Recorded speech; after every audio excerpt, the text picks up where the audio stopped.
Check 1, 2. Commercials.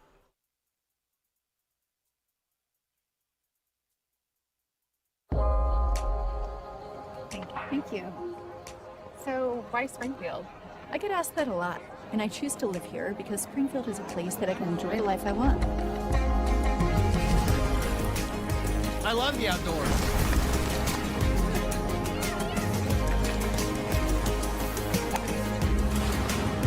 You can be on the lake in just a short drive. It only takes me 10 minutes to get to work. Or off to anywhere in the world. I know my kids will be safe and well educated. There are really good job opportunities after graduation. I'm able to work remotely and create on a high level. The healthcare options in this area are incredible. The options for housing and cost of living are so affordable.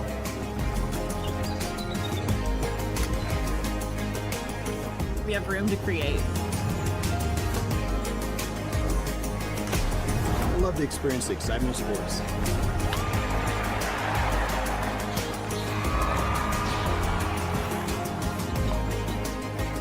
Can't beat the food. Or the drinks.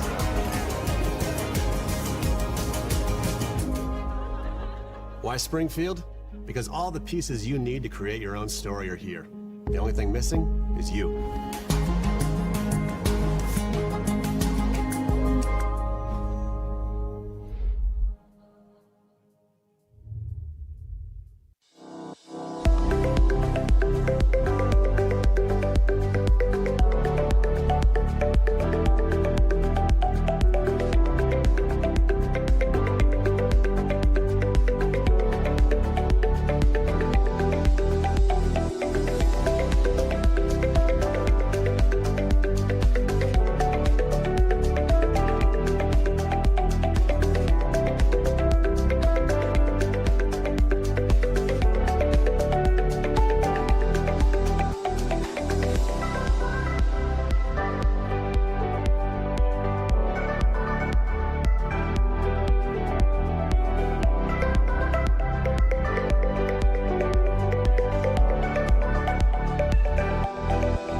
Well, there are many great veterans organizations that help our wounded warriors. It's invisible wounds that go unrecognized, leading to addiction, brokenness, and often suicide. The Warriors Journey is a nationally recognized veterans nonprofit headquartered here in Springfield, Missouri. Our programs have helped over 15,000 warriors face those invisible challenges, saving thousands of lives and restoring countless families. No paperwork, no red tape. Learn.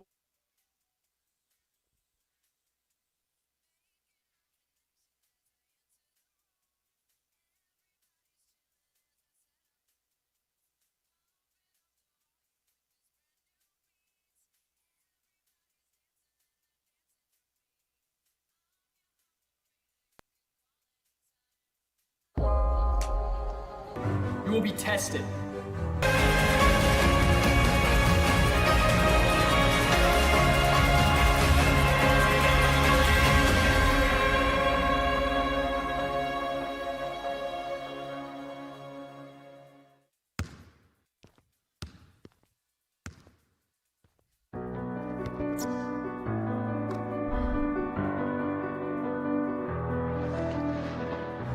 Today will not be easy. But you did not choose the easy path. Easy is not who we are. We are Drury. You will be tested. Every minute that you are out there. And you will be better for it. We are Drury! There's no time for fear in this room. When I look in your eyes, I see focus. I see intensity. I see an unrelenting desire to be unstoppable. You have been waiting for this moment, and your moment is here. Who are we? We are Drury! Who are we? We are Drury! Who are we? We are!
And live from Brightspeed Ice Park, Stan Melton Ice Arena.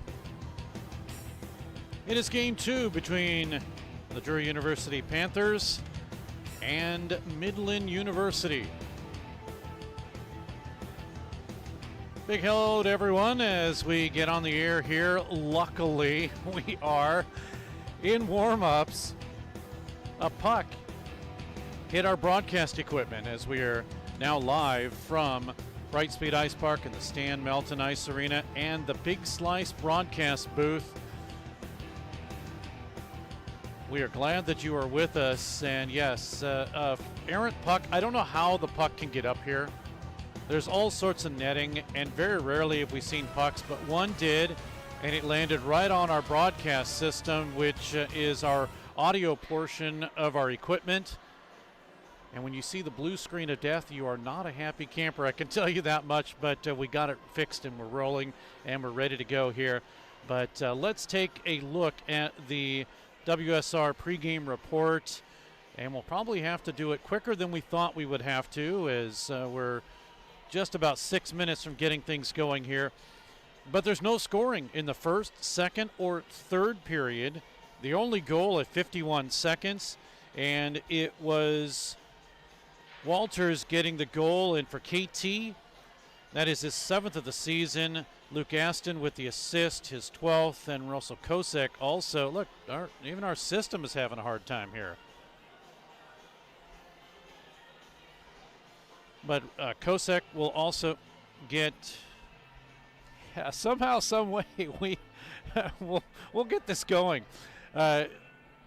Scott, the puck didn't hit your system, did it? But either way, we are under control somehow, some way. But a 1-0 win again in overtime, and the power plays 0 for 3 for Drury, 1 power play, nothing for the Warriors. And the only folks to get points here last night was KT Walters, Luke Aston, and Russell Kosek, all of them getting a point here tonight. Everybody else, any streaks that were going on, they have lost those streaks. Well, let's take a look at Drury's leaders right now. Luke Aston had an assist, so he continues with an 8-game point scoring streak. 2 goals, 9 assists for him. Career-wise, 21 goals, 34 assists in 42 games. Second for the Panthers, that is KT Walters. Game-winning overtime goal last night, a 4-game point streak, 4 goals and 4 assists. Career-wise, 38 goals, 23 assists in 42 games, averaging 1.27 points per game. Third for the Panthers, that is Daniel Beaupre, 2 goals, 2 assists versus Iowa State on October 11th, the last time he has scored. But he does have points in 5 of 7 games where he had 4 goals and 6 assists. Again, nothing yesterday for him. Career points, 15 goals, 36 assists in 42 games, averaging 1.40 points per game. Fourth for the Panthers, that is Anmol Garcha. No points last night, but he did have a goal and an assist versus Iowa State back on October 11th. 17 goals, 30 assists in 39 games career-wise for him, averaging a point a game. Fifth for the Panthers, that is Francis Young-Menard. Lost a 2-game goal-scoring streak that he had coming into yesterday's game, and he has 2 goals, 1 assist versus Iowa State on October 10th, the last time he has scored. Career-wise, 15 goals, 49 assists in 70 games for him. Fifth for the Panthers with 9 points this season. Look at the goaltending. And it'll be Joseph Kuchazlo starting once again. 8-0 with a make that a 1.25 goals against average, a .948 save percentage, and combined the Panthers 11-0 with a 1.27 goals against average and a .945 save percentage and 2 shutouts to the team's credit. We'll look at the visitors. And the Midland University Warriors, Thomas Babb. Again, nobody really changed places at all because nobody scored. So Thomas Babb, 8 points. Carl Graffelman, 5. Leo Milan with 5. John Dubé with 5. And Hugo Lukachovic with 4 points. Carl Graffelman and Thomas Babb both lost 4-game point streaks without any scoring yesterday for the Warriors. We'll look at the goaltending for Midland. Once again, Liam Taraposky will be in net. He's 2-6-2 with a 3.10 goals against average and a .912 save percentage. They do have a couple of other goaltenders, including David Yelich and Elijah Marchesi. The matchup between these two teams. The Panthers have the record at 11-0. They have the goals, 55, the goals against, 14, and of course the goal differential. Power play-wise, 11 for 46, 23.9% with the power play advantage. And the penalty kill for the Panthers, that is 11. Take that back. That is 4 that they have killed of 33. Make that, yes, 4 of 33. So that is an 87.5% percentage. And they, of course, lead in that category, too. The officials have made their way out onto the ice, and the officials for tonight's game include Mark Marzola, Josh Baggett, David Hill, and the linesman tonight will be Matt Wells along with David Hill. That rounds out the matchup and the WSR pregame report as both teams have made their way out onto the ice for this game, which was moments away from not happening.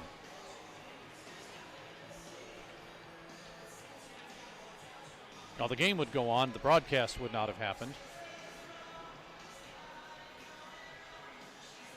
In a moment, we will join public address announcer Kevin Klein for the introduction of the starting lineups and all the on-ice festivities going on here at Brightspeed Ice Park. Welcome to the Stan Melton Arena inside Brightspeed Ice Park for this special Pink Out series sponsored by Breast Cancer Foundation of the Ozarks. BCFO painted the ice pink in honor of Breast Cancer Awareness Month. The local nonprofit also bought tonight's jerseys for the Panthers, which are up for bid in silent auctions online right now. The auction ends tonight at the beginning of the third period. After the game, winning bidders can meet the players to claim your jersey and get it autographed. All money raised from this fundraiser benefits Breast Cancer Foundation of the Ozarks. You can submit your bids by clicking the link on the BCFO Facebook page or by going to bcfo.org/give. Drury sports fans are familiar with the O'Reilly family and its connection to the university. BCFO was founded by Mary Beth O'Reilly after her own diagnosis in 2000.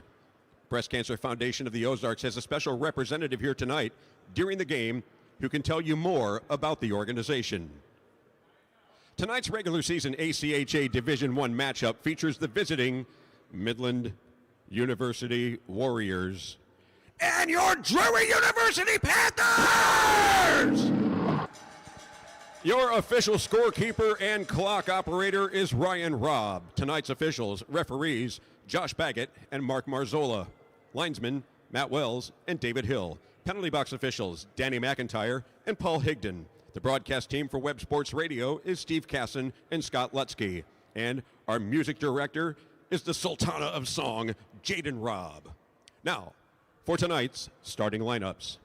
First, for the visiting Warriors. Left wing, number 13, Parker McEnroy. Right wing, number 29, Carl Graffelman. Center, number 14, Tommy Babb. Left defense, number 8, Jack Olson. Right defense, number 22, Jared Wisely. Goal, number 33, Liam Taraposky. The head coach is Jan Dom, assistant Fletcher Chun.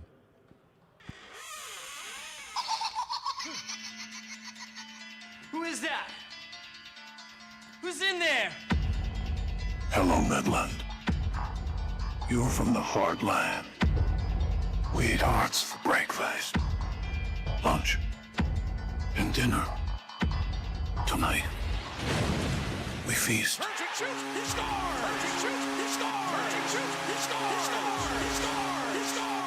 Let's play a game. And now, Panthers fans, get loud as we meet the starting six for your Drury University Panthers! At left wing, a sophomore from St. Albert's, Alberta, Canada, number 18, Luke Aston! At right wing, a sophomore from Armstrong, British Columbia, Canada, number 81, Devin Jameson! At center, a junior from Vernon, British Columbia, Canada, number 19, the captain, K.T. Walters. At left defense, a freshman from Kelowna, British Columbia, Canada, number 9, Russell Kosak. At right defense, a senior from St. Paul de Abbotsford, Quebec, Canada, number 13, Francis Young-Menard. And in goal, a sophomore from Mission, British Columbia, Canada, number 30, Joe Kucheslow. The Panthers are led by head coach Jeremy Law, assistant coach Cliff Cook. The Panthers strength coach is Corey Roy. The Panthers trainer is Sarah Robinson. In her 4th year with Drury, tonight is Sarah's last game on the Panthers bench. She is making the jump from the collegiate ranks to the pros as she has accepted a trainer position in the Professional Women's Hockey League with PWHL Seattle. Sarah, thank you for your professionalism, your friendship, and for keeping the Panthers healthy. We wish you continued success, and the boys want you to know that they will miss your pregame lineup reads, and they want to thank you for keeping them in tip-top condition. Much success to you, Sarah Robinson. We will miss you, and we will miss your daddy cheering us on. From your friends at Drury University. Ladies and gentlemen, We ask you to continue standing if you're able. And gentlemen, remove your caps as we honor America with the singing of our national anthem, performed this evening by entertainer, model, and television personality whom you can see every weekday afternoon at 3:30 as host of The Place on KY3 TV, Kelly Smith. Alongside Kelly is her friend, professional vocalist and performer, Allie Hutzel. Allie has worked with some of Nashville's and Branson's biggest names and now performs across Missouri and the U.S., fronting Allie and the Cats. Ladies and gentlemen, the Star Spangled Banner.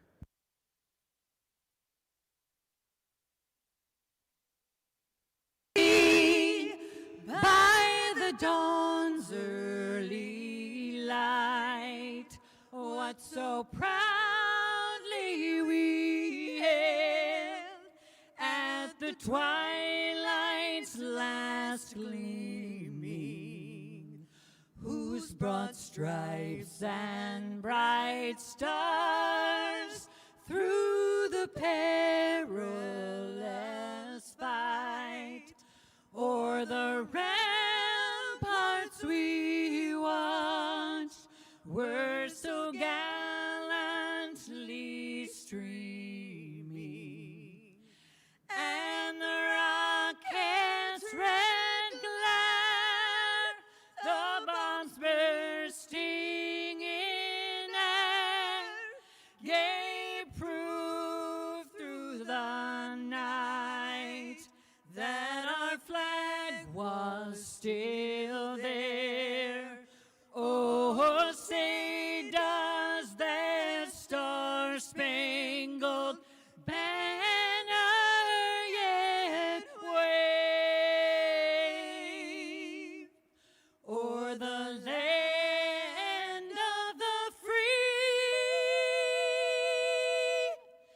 and the home of the brave.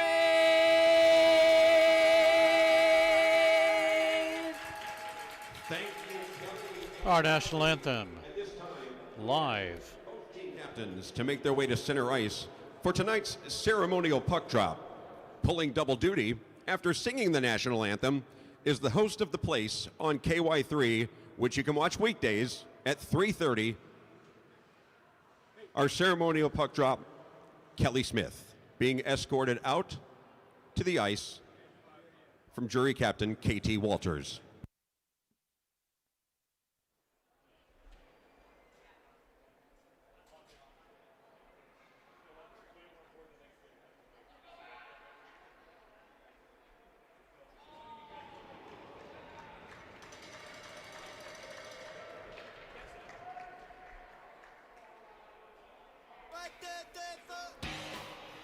Ceremonial puck drop. Well, we will talk to one of the two that were mentioned. Not Kelly Smith, but Sarah Robinson. She will be our first period intermission guest. And we will talk to her coming up.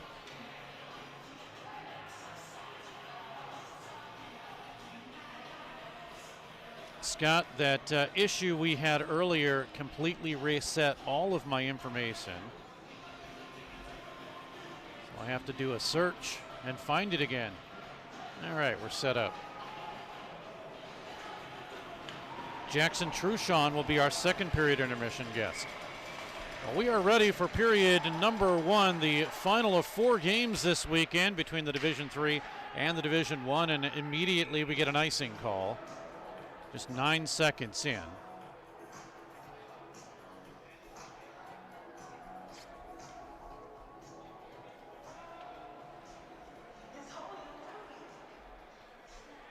So we are ready for another drop here, as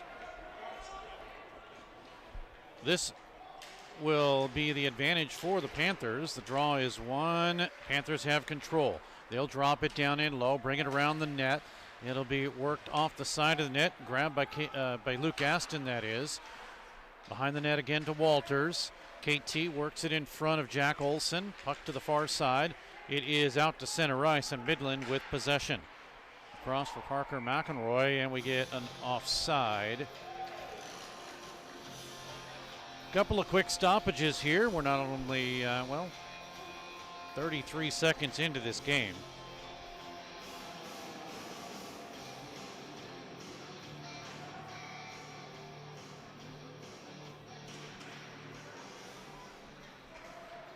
Draw one, picked up by Milan, back of his own zone for Midland. Off the boards and flipped out to center ice. Helped in by Lacey Richard. Rickert will send it in. The Panthers try to intercept, and they finally have possession. Brought it out quickly, did Matthew Johnston, and it's sent right back in. 18:54 to go in the period. Puck driven down. Panthers get a full sail change. And Malgarcha on the ice, trying to grab the puck. It's taken away and cleared out to center ice. Joe Davidson with it. Across the line, Davidson right side. He shoots in. Pad saved by Taraposky. Down to Garcha. Works it up to the corner. Intercepted by Matthew Cardinal Tom and cleared out to center ice. Panthers regain possession. They'll send it in. Drop down where it'll be chased to the far side. Puck is ricocheted right out in front. Davidson couldn't grab. Cardinal Tom is able to bring it out to center ice. Panthers bring it in. Here, they're going to call Jackson Truchon offside.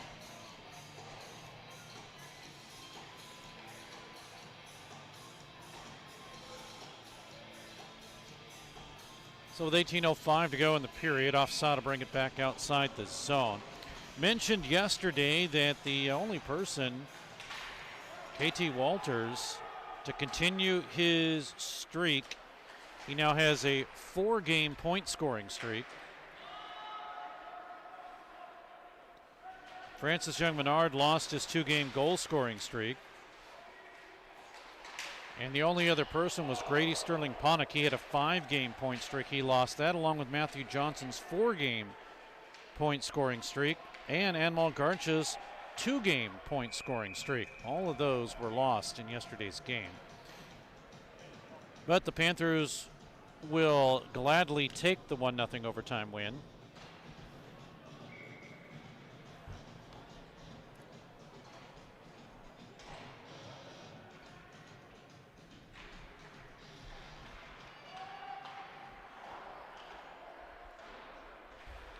$17:29 to go in the period. Puck up to center. Chip down in low. Back behind the net. It gets deflected out. Chased all the way in by Leo Milan. Worked up to center. All the way down. Another icing is called. 17:09 to go in the period. Icing will bring it back into the Midland end of the ice.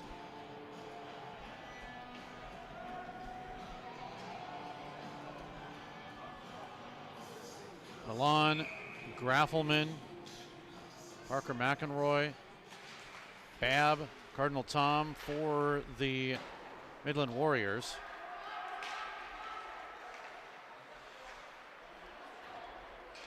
Puck sent back in. Panthers will chase. Drury with Boucher. Also have Jared Gale on the ice. Puck is taken by Tegan Newman and sent back in. Now the Panthers go a quick line change. Puck sent left side all the way down, chased by Babb. Behind the net with 16:29 to go in the period. Puck flipped to the Drury bench, taken by KT Walters. And it's out to center. Kachazel will stop it there. He's won 8 in a row. Of course, 1-0 last night. And a 6-1 win October 10th, where he stopped 14 of 15. Puck over to the near side boards for Lacey Rickert. Puck cleared out to center, just past the stick of Hugo Lukachovic. Whistle, stoppage, and play.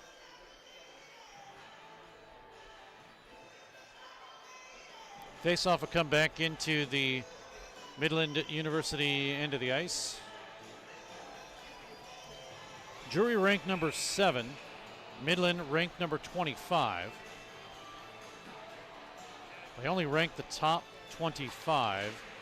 And this is the last of the coaches poll. The computer picks up next time. Drive comes in by Cardinal Tom. Sent to the near side. A spin around shot by Albin Augustin is steered aside.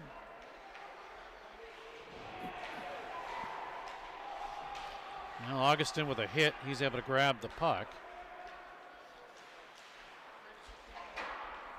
Jared Wisely, 1 goal, 3 assists this season for him.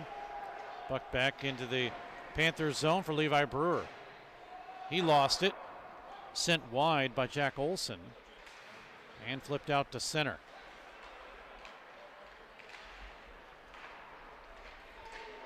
Racing left side is Hudson Dilworth. He's behind the net in the mix. 14:44 to go in the period.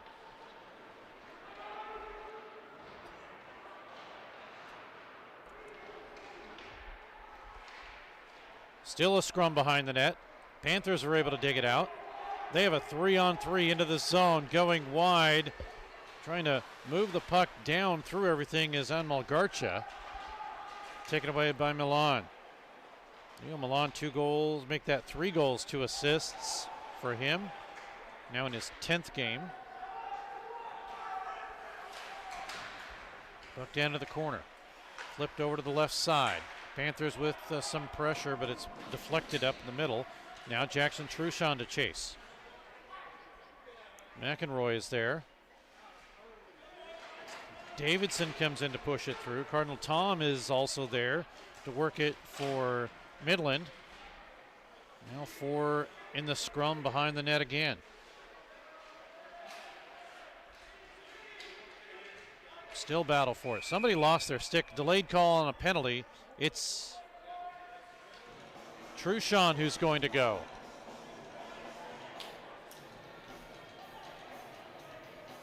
Looks like a misconduct. Or 2 minutes. It's actually going to be 2 minutes, I believe. Unsportsmanlike conduct, maybe?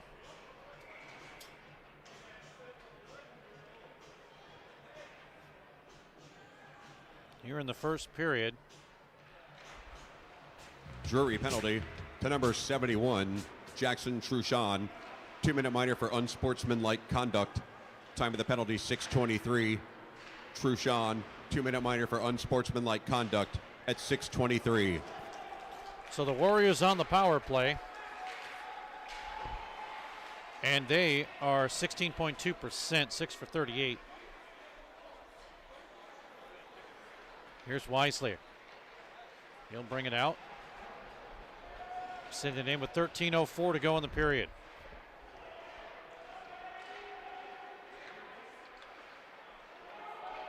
Puck back down behind for Grady Sterling Ponick. He pushes his way through. Now 4 players behind the net. Puck comes up. Wisely is there. Sends it over to Milan. Now back to Wisely. Shovel pass. Gets a drive off, does Augustison, and it's out to center ice. 58 seconds remaining in the power play. Panthers get a change. So does Midland. Babb on the ice. He'll have it. Right down the middle. Does get a nice pass over to the right side, and a shot that misses wide, sent all the way around by Matthew O'Doherty.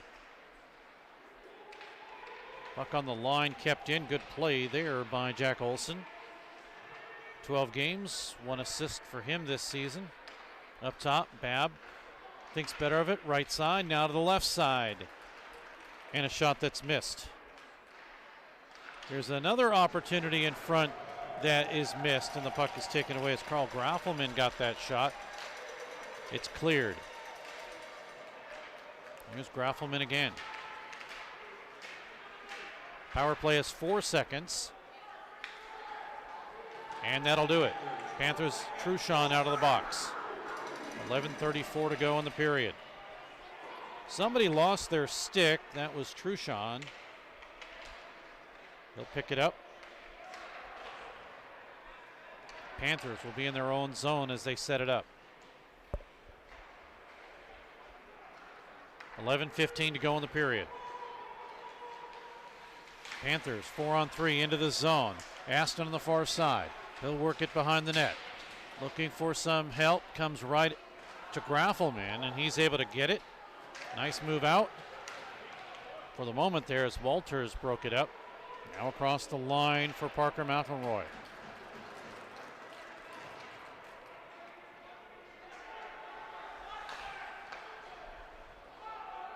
Pass by Olsen sent down. Panthers will have it in their own zone.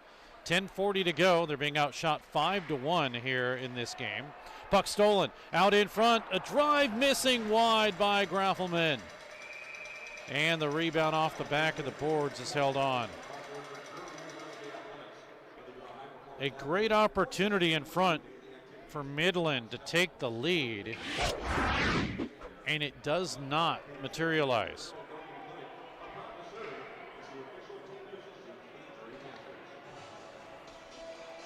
Actually, that was 28. That was Hudson Dilworth, not Graffelman, 29.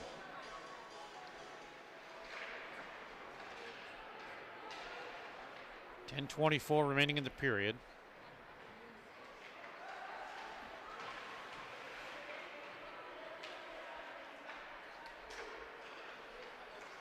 Panthers across the line offside. They're saying on the far side that Daniel Beaupre moved in.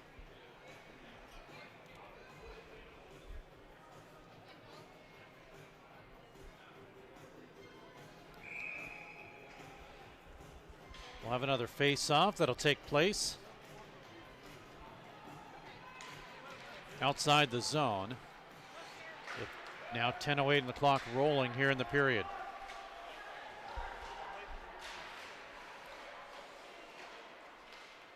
Chicharito pulled it out. Up now as it goes to Measle. Jacob Measle on the ice in 11 games. No points thus far for him. Panthers steal. Walters with a drive. Taraposky with the save. Rebound comes out. Beaupre with a shot through the crease. Panthers roll it to the left side. A drive in. Taraposky another save. Truchon could not get it to Davidson, and it's out to center ice. Luke Garrienti will send it all the way down in.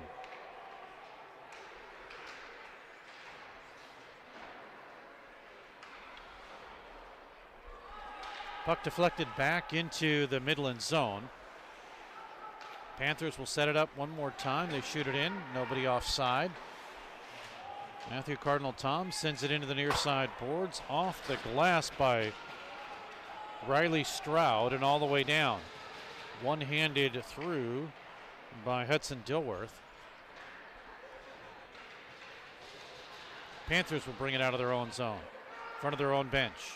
Across the line, in and offside though. 8:48 to go in the period.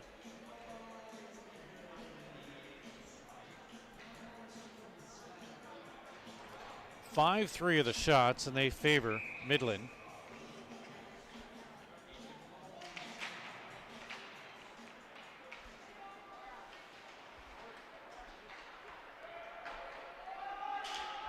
Near side boards after the draw. Chasing it down is Olsen. Newman is in there. Could not steal. Taken away by Wisely, and he'll bring it out to center. Pass comes to the right side. It connects, and bringing it down for the Midland Warriors as we get a stoppage here.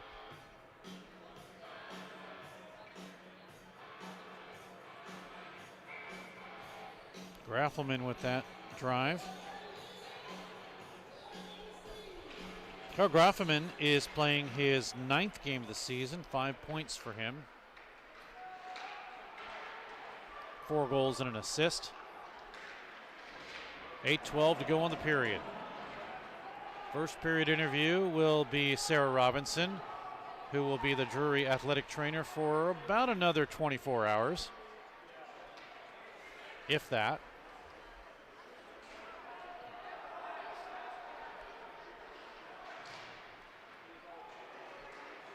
Here are the Panthers. They'll move it out of their own zone. Oh, getting his pocket pick, Caden Slobodian. Now Slobodian lost the puck. Here is Babb with a break. He shoots and he missed wide. Puck out across the line. Here comes Walters. He shoots, he scores! Walters returns the favor. This time he scores. And the Panthers have scored the first goal of the game in 11 of 12. The other way, it was Babb that was racing in and missed it wide, but Walters did not miss. 8th goal of the season for the Panthers.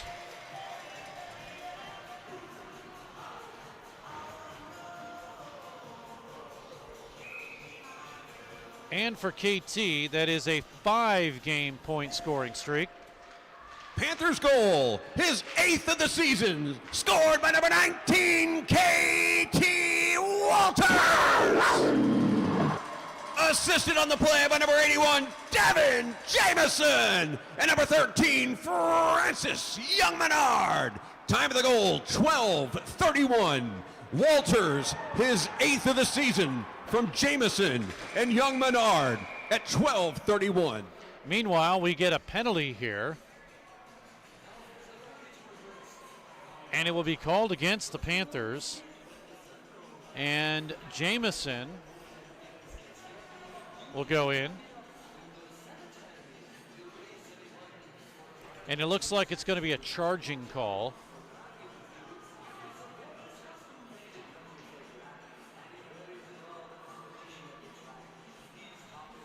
Second power play for the Warriors. 4 minutes on 2 penalties now that have been assessed to the Panthers.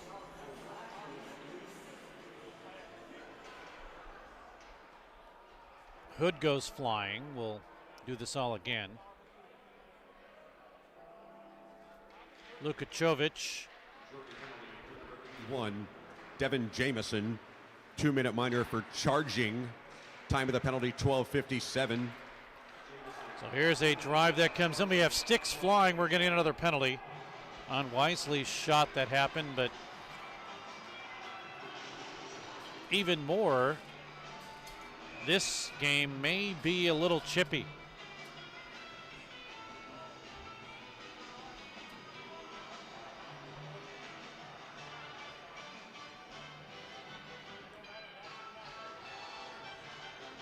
Looks like the only penalty is going to be Hood.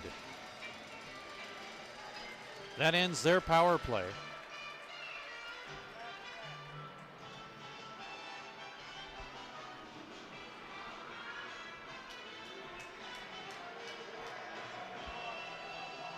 So Isaac Hood is in.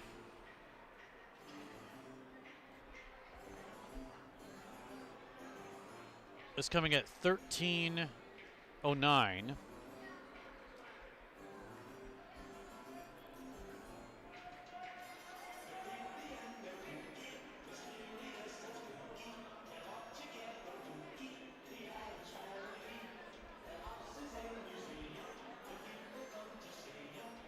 So we'll skate 4-on-4, I believe, although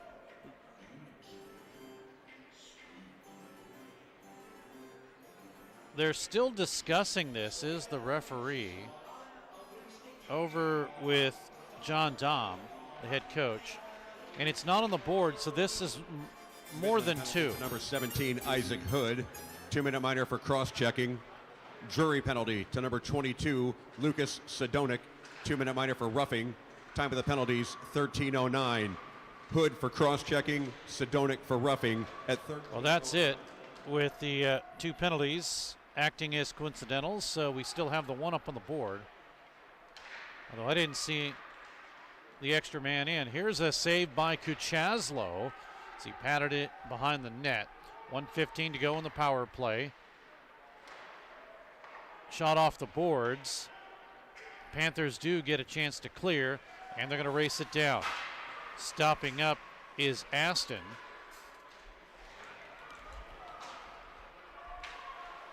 And now with 56 seconds remaining, Milan. He'll work it around his own zone. Around his own goaltender, that is. Here comes Wisely. Drop back to Graffelman. Across the line, right side. Broken up by the Panthers and cleared. 30 seconds remaining in the power play. Olsen.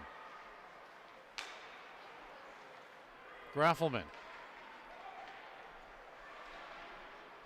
Drop back, and a shot by O'Doherty is held on to by Kuchaslo.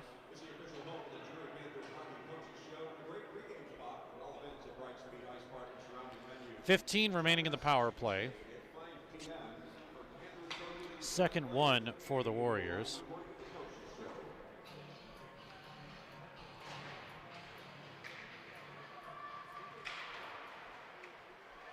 Puck at the point. Panthers are able to clear, and they'll send it down. 5:08 to go in the period. 4 seconds remaining in the power play. Rickert, as we're back to 5-on-5, it's across the line. Doobie with it now. John Doobie. 12 games, 2 goals, 3 assists. Actually, 10 games for him. 2 goals, 3 assists.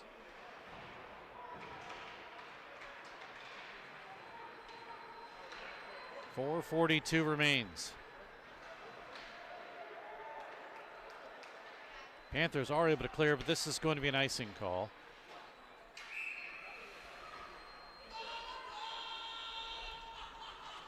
.432 to go in period number 1. Again, Sarah Robinson will be our first period guest. Jackson Truchon will be our second period guest.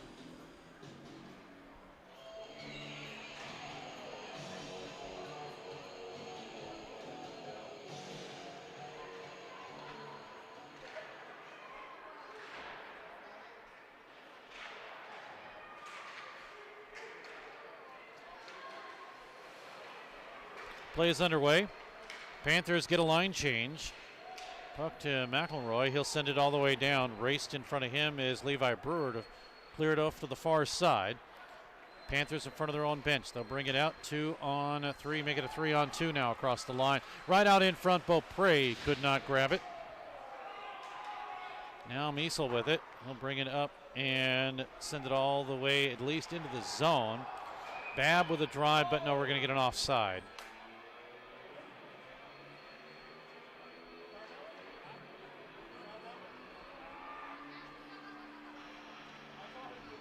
.351 to go in the period.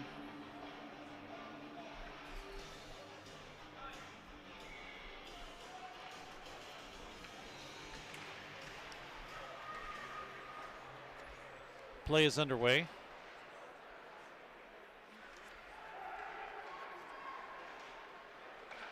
Right out in front, and a good save is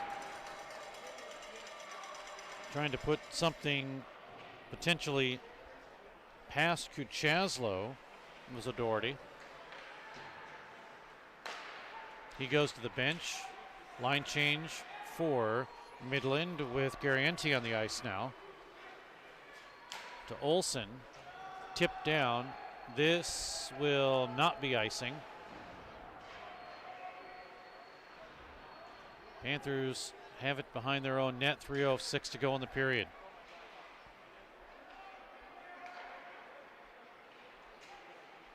Next time that Drury is home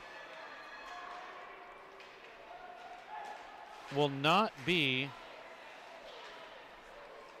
until, believe it or not, next year.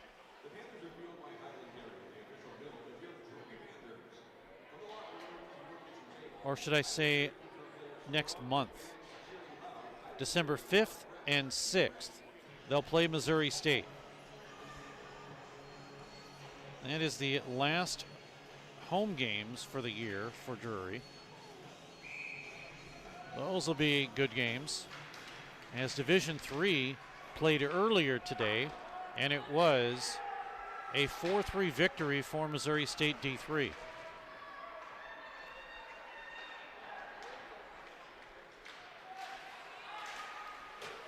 Driven down in. Puck is flipped up into the netting by Milan. Faceoff will stay in the zone as it was Walters to drive it through. 2:28 to go in the period.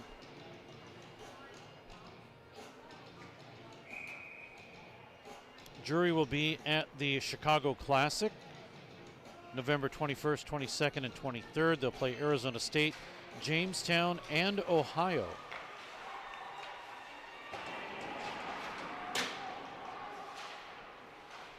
November 7th and 8th, they'll be at Illinois State.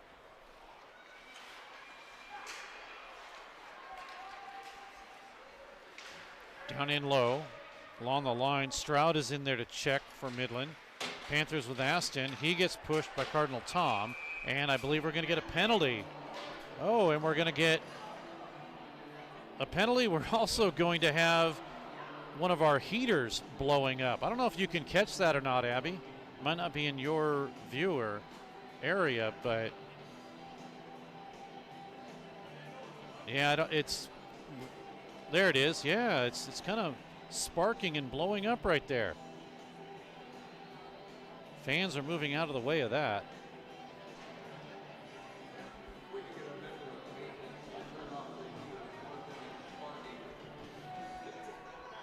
So the heaters will not be on for the remainder of this contest, apparently, although it's not sparking right now. So far, so good.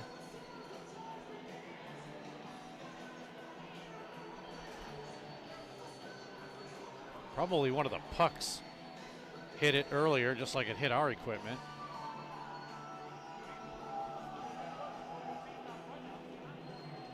So far, so good. There's a better angle of it. It's the far right. And there you go. Heaters are off. While all that was going on, penalty was coming up to Matthew Cardinal Tom. So the power play, the first one for the Panthers tonight.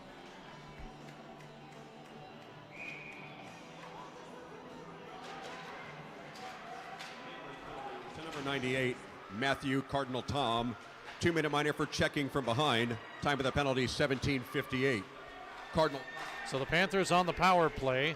And a chance to maybe take a 2-goal lead. Puck is taken away, though. It's cleared.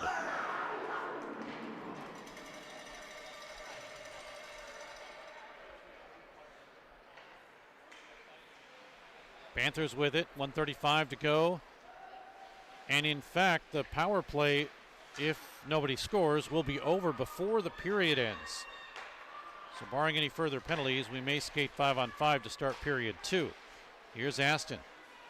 He falls down as he tried to cut through, but it's taken off the corner boards and sent by Sterling Ponick. Now Beaupre has it behind the net, looking for help up top. Sterling Ponick to Aston, right side. Aston shoots in, saved by Taraposky. It's out to center as it was cleared on a diving attempt by Augustin. Panthers keep it in, less than a minute to go in the period. Aston shoots, saved by Taraposky, and the puck comes up in almost the same spot. Would have hit us had there been no netting there. I say that because we have a fantastic vantage point. It is so close to the ice, but you have a lot of potential for pucks.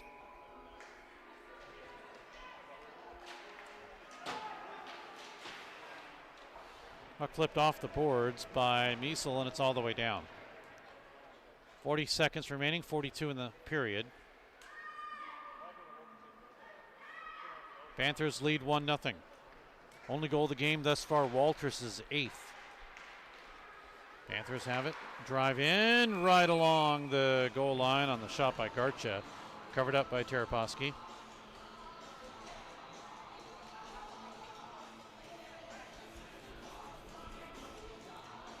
27.9 seconds left.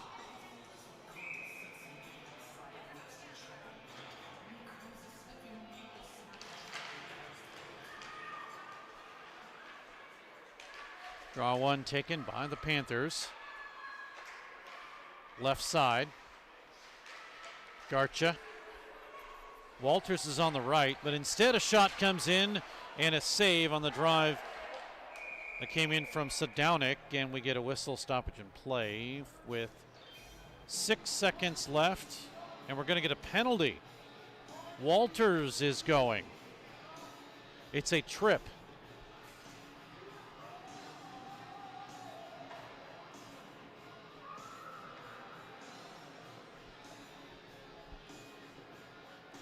Four penalties, 8 minutes already for the Panthers. Warriors have 2 penalties, 4 minutes. This is a 4-on-4 scenario for 5 seconds, but there's 6 left in the period. Puck gets sent back in, delayed offside. Panthers will have possession. Period will run out. So when we start period number 2, 151 will remain in the penalty that was assessed to Walters for tripping.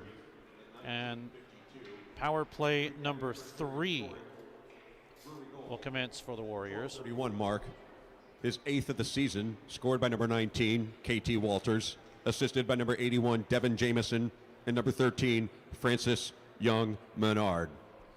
That's at the 12:31 mark. Shots on goal in the period. Terpowski faces 8 shots. Joe Kuchaslo faces 9. Power plays, right now the Warriors 0 for 2. They're working on their third. 3. And they're meant 2 penalties for 4 minutes. Scott, I will double check with you. And 4 penalties, 8 minutes for the Panthers. And the only opportunity for the Panthers has gone for naught. We'll take a break, and when we come back, we'll hear from Sarah Robinson in just a moment. Drury Panthers hockey trainer for another day or so. It's 1-0 Drury after 1. Pearson Kelly Office Products presents Great Moments in Office Technology. When Julie gets bored at work, she writes funny captions to pictures of animals she found online. Then she realized she could send all of her pictures in one gigantic message to her coworkers. At that moment, Julie created Junk Email. Now, employees can enjoy their days watching auto-tuned sneezing pandas. There are plenty of ways to waste your company's money. Your copier shouldn't be one of them. Pearson Kelly Office Products. Business made simple. We are back at Brightspeed Ice Park. Steve Casson now with Sarah Robinson. She is the athletic trainer for Drury University Hockey. And Sarah, we wanted to have you on because this is your final weekend with Drury. It is, yeah. And people say, well, why is that? You're moving on to something so cool that I'm going to let you tell everybody what you're doing next. So I was offered a great opportunity in Seattle to work with the Professional Women's Hockey League, their new team in Seattle, and I'll be starting next weekend with them. Are you doing exactly what you're doing with Drury, or is it a different role? It's essentially the same role. I'll be an assistant athletic trainer. They have a head, but I'll be traveling to all their games, going to all their games, being at all the practices, working with all the injuries, communicating with the doctors. So essentially the same job responsibilities, just a different level of hockey and a new group of patients. It's definitely a different level. It's a new level. It's something that a lot of folks have not seen in at least a professional setting. First of all, how did it come about? Tell us how this amazing job came about. I think over the summer I was just kind of looking to see what was out there. I mean, as athletic trainers, we're always like looking to see like what else is coming, like new opportunities, just to see like what's on the market. And Seattle and Vancouver were the new expansion teams for the Professional Women's League. So they had some postings, so I applied, and things moved pretty quickly the last couple of months. to get this job. So, yeah, it moved pretty quick. Quick as in you're probably preparing, and we'll talk about, too, how do you prepare for, let's say, a Drury hockey game and how that's going to move into the Professional Women's Hockey League. But was it such a situation that you had to like stop everything and realize I may be going to Seattle? A little bit, yeah. Like once I had the first couple of interviews and they went really well, and they kept telling me like what the next steps were going to be, it kind of started to like sink in a little bit that this was a real possibility. So I let people at work know. I kept it pretty like close to the chest, just in case it didn't happen. But I definitely gave like my coworkers a heads up of like this could be happening, because leaving now in like kind of the middle of the season, well, not just with hockey but with like the whole school year at Drury, they're gonna have to pick up some of the slack. So definitely didn't want to like throw them under the bus or like catch them off guard or anything like that. So the last couple of weeks that we've been trying to just transition things like off of my plate, get other people into like the habit of working on like my daily responsibilities. So it's been an adjustment for pretty much everyone in our sports medicine department, but they're handling it pretty well. So. And I foreshadowed it a little bit, but let's talk about what do you do to get ready for a Drury hockey game? A lot of people think, oh, you just show up as the trainer, and if they have a hurt shoulder, I'll work on that. I'll tape them if they need it. But there's a lot more involved, right? Yeah, I mean, there's a couple of guys where we're kind of dealing with like some maintenance issues where they'll come in, pretty regularly. We have a routine, and they're really good about, sticking to that routine to like keep themselves healthy. So there's always like a small group that's always doing something. And like with hockey, there's always an injury, so something is always going to pop up. And just knowing and like communicating with the players, like if something's wrong, tell me before the game, tell me the day before the game, so that we can have a plan moving forward. And then the coaches and I work really well together because we'll have like a deadline of when we're going to set the lineup. And so I'll give them any updates, player status-wise before that. And that's all very similar, like no matter what sport or like what level you're at, like you have deadlines to like communicate with people to make sure everyone's on the same page about injuries and who's available to play and stuff like that. Well, take us through a typical week. Let's say we're on Sunday now. It's after the two games. What do you do? I assume you assess the previous games, assess maybe what your needs are, and then how do you work through the week? Well, since we usually play Friday, Saturday, Sundays are my off day. I keep that to myself. I don't go into work on Sundays. I'm a person too. I need time off. I have to take care of my stuff. I gotta go grocery shopping, do the laundry, stuff like that. But then once Monday rolls around, we're following up on any injuries that happened over the weekend. Mondays the teams aren't practicing, but they'll have weights, so like they're still doing stuff. They may come in for a couple of things if something happened over the weekend. And then like Tuesday through Thursday, like we're hitting practice again. I'm at practice, in case there's an injury, working with things, rehabbing injuries. I also see other student athletes on campus too. I'm also in charge of the men's and women's lacrosse teams. So like they have their own set of schedules too, where they're practicing at different times. They have different games, so they'll come and see me if they need to. And then I can also see just about any other sport we have on campus. So we have about 800 athletes at Drury, so there's always something going on. There's always someone hurt. And we're just kind of work together with all of our athletic trainers we have on campus. And then hopefully throughout the week we don't have any new injuries. Hopefully the injuries from the past weekend are getting better, and we just try to get ready for the next games. Talking with Sarah Robinson. And for the next, 48 hours, we're going to consider you the Drury athletic trainer for hockey. But obviously a nice thing to move on to the Professional Women's Hockey League. What are your duties? Have they explained to you what some of your duties will be? Now, obviously, unknowing that you take care of other athletes and other sports too, you're going to have some free time. It's only one sport now. Yeah, it's going to be a little bit different. Yes, I'll be doing everything for one team, and everything can be a lot, but it's only one team instead of here at Drury where it's, trying to do everything for 4 or 5 plus teams. So it's a little bit different. only going to have probably like 27 to 30 people on the roster at a time. Going to travel to games. I'm not the only athletic trainer working with this team, and the head athletic trainer, she sounds pretty awesome, and pretty chill on how I can do my thing. She does her thing. We're going to cover for each other. We'll work together, and so I think it's just going to be a really good time. Now, once you're there, you'll have to find a place. Are they helping you with that? Have you scouted? Has any of that even happened yet? Yeah, so the last week or so has been a big apartment search, trying to find a place to live. I did get an apartment. I have pretty much all the logistics out of getting there.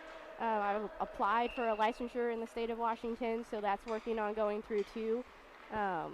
So everything is rolling down the road how it should be, and we're just going to finish up these games today and head on out. Now, are they going to give you a little extra time to kind of settle in before things get going?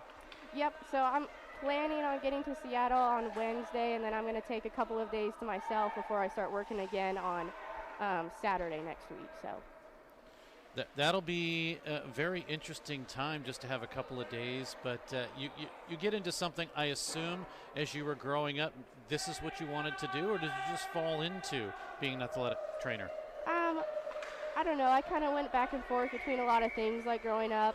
I think once I got into undergrad, I was pretty torn between physical therapy and athletic training, but I think athletic training is a much better profession. You get to do a lot of different things versus just working in a clinic. Obviously, I like hockey, so I like that fast, competitive. I like being in the sports environment and working with a team and getting to know a team really well. And yes, you can do that in physical therapy. It's just a lot harder to do, and athletic training is more geared towards that. Now that you're hot and heavy in hockey, do you want to stay within the hockey realm now? Have you gotten kind of a bug for it? I think so. I've always enjoyed hockey. I'm from North Dakota, so I've always been around hockey. I went to a school, Minot State, where they have a really good hockey program. So that's where I learned how to be an athletic trainer, and it's just kind of stuck with me through the years. And then this position at Drury, when they started their hockey program, it just kind of fell into my lap because I was in the area, and I already had a pretty good experience. So kind of took over this program and helped build it from day one. So just moving up. Well, moving from Minot State, which is probably minus 30 for a few months, you're getting even warmer now. It'll be a lot of rain in Seattle, but it's getting even warmer. Yeah, so definitely not a fan of the negative 30s. It's a rough environment to be in, but it's been fun in Springfield. The weather has been great. It's been nice to just stay warm and be pretty warm throughout the year. But the humidity is killing me. So the humidity and the heat in Springfield is a lot. So going to Seattle, I'm looking forward to a slightly different temperature. Absolutely. You will have a little bit more snow, believe it or not, there than you will here, from what I'm understanding from folks that live in that area, at least if you're near the mountain areas. But that being said, what are some of the things you're going to take away from Drury? A lot of the relationships and the friendships I've built the last couple of years. I've gotten really close with my coworkers and the coaches here with the hockey teams, and even some of the players for both Missouri State and Drury. So just the relationships, and hockey is a pretty tight-knit community. So just having them and having a relationship and checking back in every now and then, that's the biggest thing that I'm going to take away from it. How about family? You have family? I do. My parents are in North Dakota still. My dad's coming down. He should be flying in right now. And he's going to help me drive to Seattle over the weekend. So he'll be at the games today making a bunch of noise, and it'll be his first and only time in Springfield. So. Well, there you go. That'll be fun. Yeah. Any siblings? I have a younger sister. Yeah. What does your family think about this move? Mom was definitely freaked out a bit because Seattle is a big city, but she's proud of me. My parents are proud of me. They think it's awesome, and it's just a great opportunity for my career. What do you know about Seattle? Not a lot, honestly. So it's going to be some learning. I'm excited to do it. I've heard nothing but good things about Seattle. So I'm excited to move there and just see a different part of the country. Sarah Robinson, for a few more hours.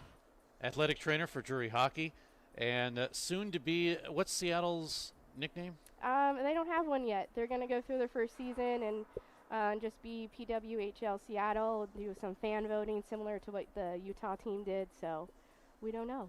So the Seattle hockey team right now. We'll say you're part of that now. Well, keep in touch. Let us know. Now, of course, people are going to bug you for tickets, right? You know that, right? Oh, yeah. That's already happened. And you're not even there yet, and they've already done that? Yep. That's funny. Do you have a list and a note of people that you are going to give and maybe some you don't? I mean, maybe, but I'm definitely not going to tell anyone about that. Well, absolutely.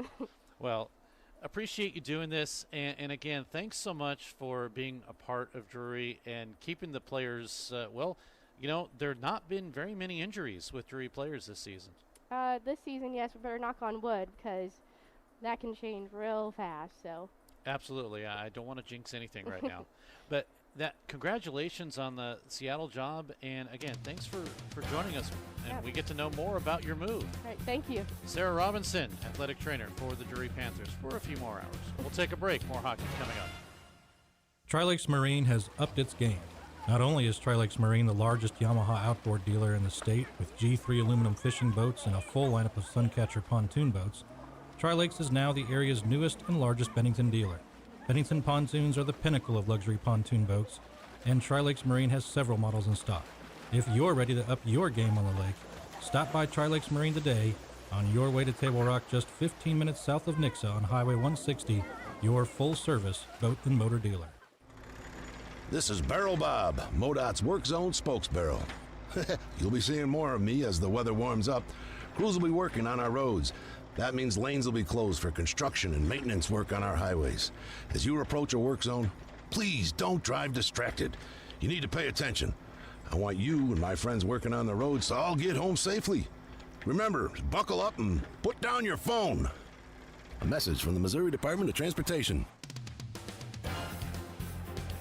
We are back at Brightspeed Ice Park. Steve Casson with you, along with Scott Lutzke, keeps us on the air. And Gabby Marler. Gabby, how's things? Oh, it's going well. I don't think you knew it. I didn't get a chance to tell you, but you know a puck hit our broadcast equipment? I heard you say that, actually, and I was wondering because I could hear it like cutting out in the mic, like off and on, and I was like, what is happening? Yeah, we lost pretty much everything. I had to fix it on the fly, but we're ready to go. Now, as we're ready to go for period number 2, the Panthers skate from the right to the left, Midland from the left to the right. 1:43 in the clock, rolling in the power play for Midland, and they will get it started up now. Puck goes immediately in off the stick of Isaac Hood and into the glove of Joseph Kuchaslo. So we're underway with just 18 seconds gone in this period. That seems to be the norm. We've had stoppages of play of about 18 to 19 seconds in the beginning of periods each time. Drive comes in missing wide of Kuchaslo off the shot up top from the stick of Rickard. It's out to center and back into the Midland into the ice. They'll work it once again. Bring it in front of the Midland bench and send it all the way around to the near side boards. Up the middle, taken by Hood. Has some room left side. Lukachovic is right out in front. Nothing doing there. Now a shot in, save as the drive by Graffelman was steered aside, and then as they tried, did Midland to get things set up top. It comes out, and it'll be sent right back in. Hood to chase. Stepping in front of him is Sadownik. They score from the right side. Graffelman will get the power play goal. It's 1-1.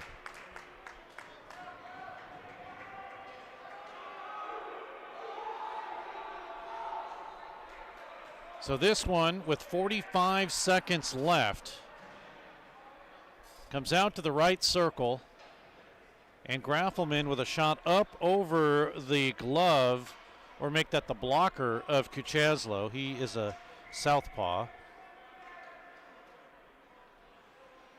Quiets the crowd here. Graffelman will get his 5th of the season. A power play goal Scored by number 29, Carl Graffelman. Assisted by number 14, Tommy Babb. Time at the goal, 1:07. Graffelman from Babb. Power play goal at 1:07. So a 1-1 contest. Unlike yesterday's game where nobody scored until overtime. Panthers. Young Menard. He sends it across to Johnston. Johnston rims it around, goes out to center ice, and Horiachka with it. Lead to Kosek across the line. That's as far as it goes. Now picked up down low. Taken by Johnston.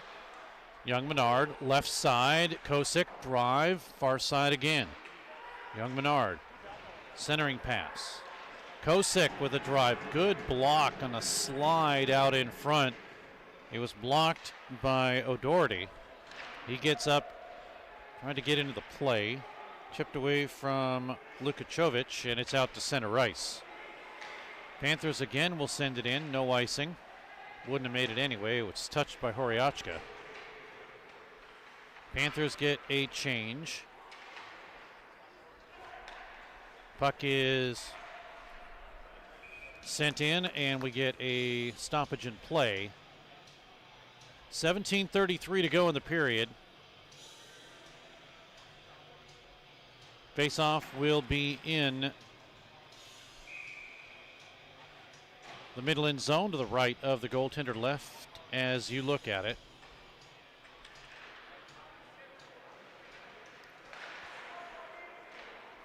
Puck to the far side. Sent all the way down. Chasing it in is Sterling Ponick, and I'm not sure what we're going to get here. They're going to face it off at center ice.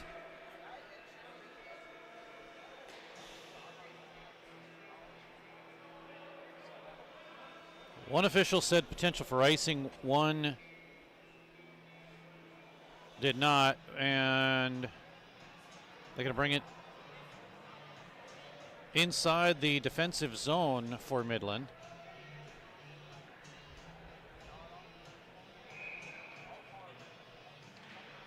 Draw one, Panthers. Sterling Ponick can't get it. Puck is moved ahead. Sent back down. This one will be an icing call, though. 17:12 to go in the period. Shots 11-9, and that favors the visitors of Midland University.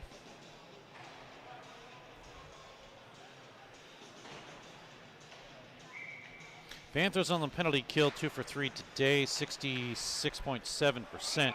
That's 86.1 for the season.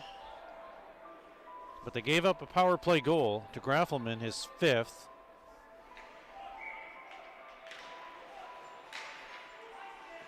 And that was also his 4th power play goal.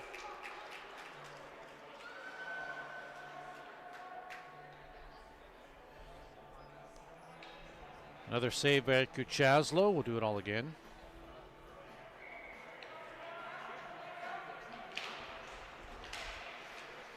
Right off the draw.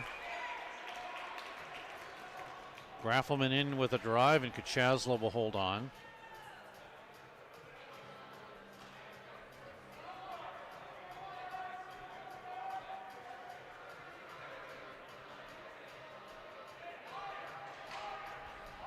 $17:01 to go in the period. Beaupre in to take the draw with Babb, and it's cleared out to center and sent all the way down. Taken by Milan, but we get an icing call here.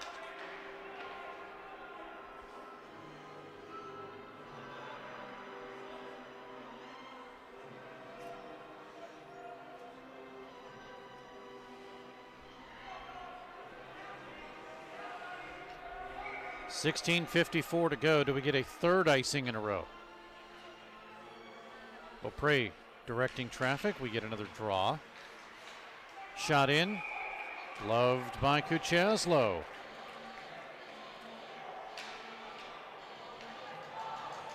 We'll get a line change. 16:50 to go. It's becoming like basketball. It takes half hour to play a couple of minutes. Drive in, deflected away. Good job by Young Menard. Gets it out to center. Kosek, he gets an opportunity to send it in. 16:36 to go in the period.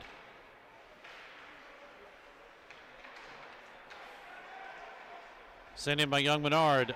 A bouncer after it was saved by Taraposky. Grabbed by Midland. They'll send it in. No icing. Babb with it. Centering pass broken up. Chasing it for the Panthers is Gale. He gets to it. He shoots. It gets deflected up and out of play. Want to take the time to thank Wyatt Scholes, who sent us a Venmo request for $10. He wanted us to pay him because he said, quote, "Your stream sucks, go Warriors." Well, appreciate that, and if everybody else doesn't, don't mind a request. But again, thanks for watching. Appreciate it, Wyatt. 15:55 to go in the period. And this will bring it back into the Midland end of the ice.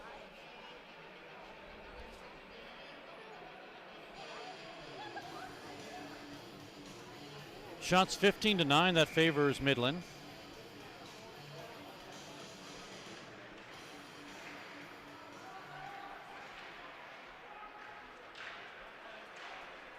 Far side boards, Panthers with it. They try to cycle it through. Cardinal Tom in there to push.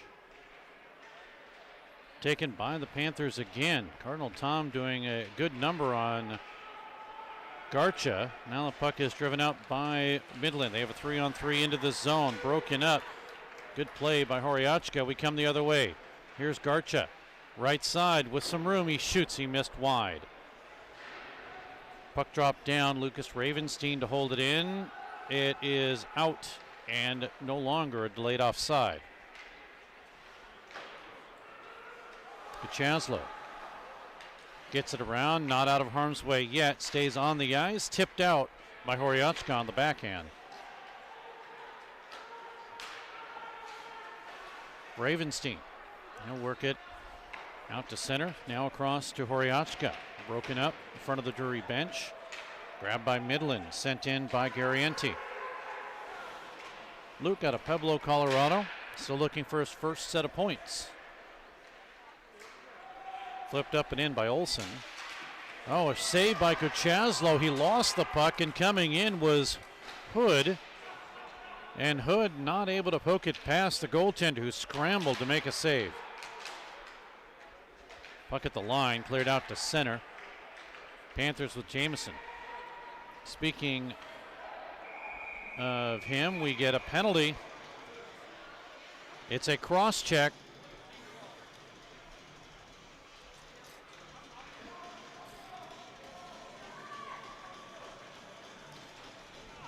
Midland will go in the box. Wisely will get sent in.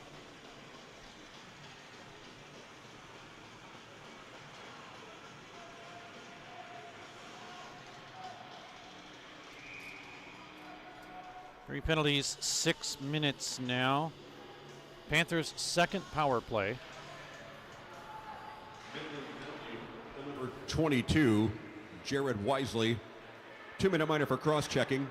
Time of the penalty, 5:45. Well, the Panthers work the power play. Here's a shot, and Francis Young Menard just missed it low along the goal line.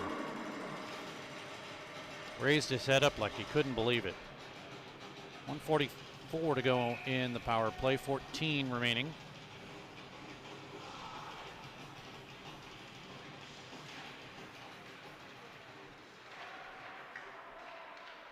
Draw one, Panthers have it. Right side, a drive comes in, it gets deflected behind, diving for it. The puck is sent out to center ice, but the Panthers all over trying to put the puck home, and Drury not able to do that. They were all over trying to dive for it, trying to do what they could to get it in, but they could not, as it was Luke Aston trying to make things happen. Now he's Grady Sterling-Ponick over to Aston. Drive in, pad save, rebound loose. On the doorstep, they cannot put it home as it's covered up by Taraposky.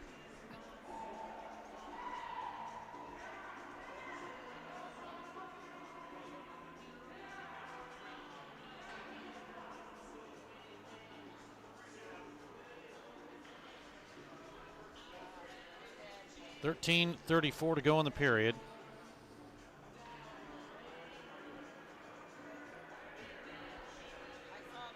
.119 remaining in the power play.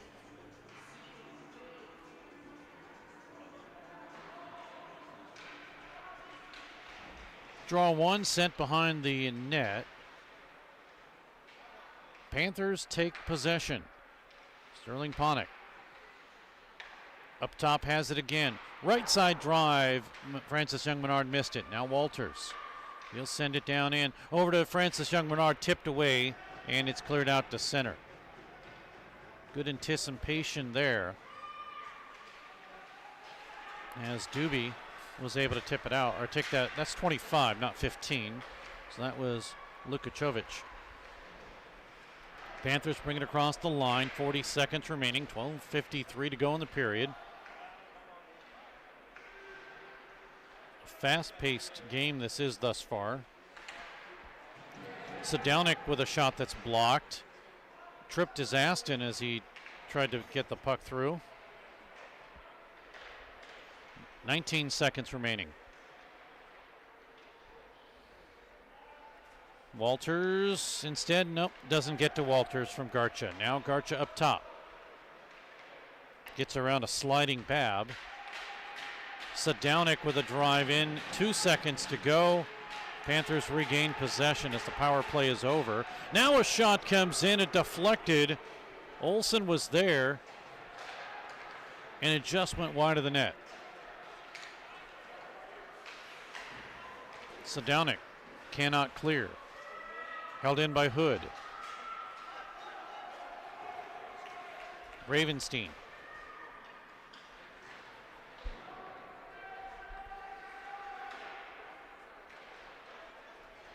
.11:44 to go in the period. Icing will be the call.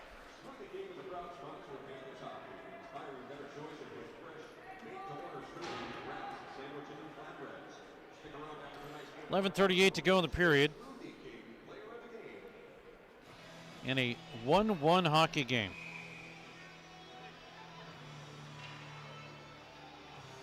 You want another one? I got more. I got more. Puck at the crease, not cleared yet. Brewer is able to keep it in. Up top, Brewer has it right side, drive, and a save. Taraposky fought it off, cleared it into the corner. Kept in, Ravenstein.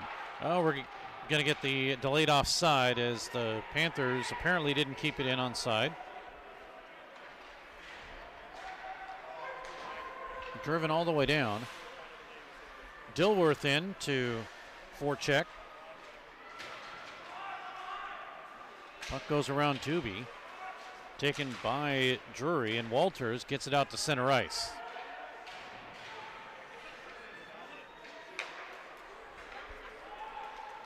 Brewer is able to one-touch it all the way down, but we get an icing call here.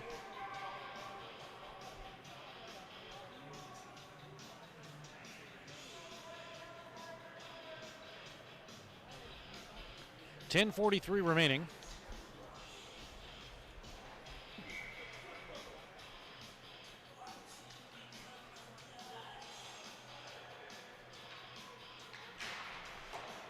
Walters comes in with Lukachovic, and it is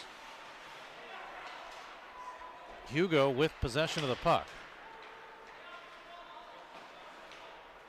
far side boards. Graffelman in there. Puck behind the net. Over to Young Menard. He gets pushed away from the play. Able to keep possession, though, after several bounces and gets it out to center.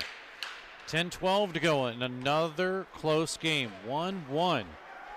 Drury won yesterday in a 1-0 overtime contest, 51 seconds in.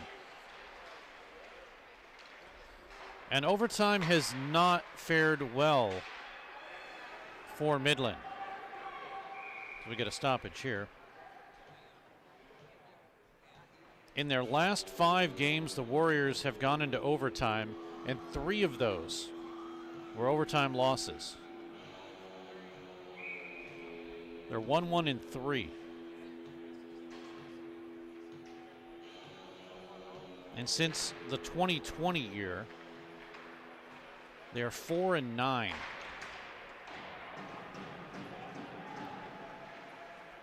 .942 remaining.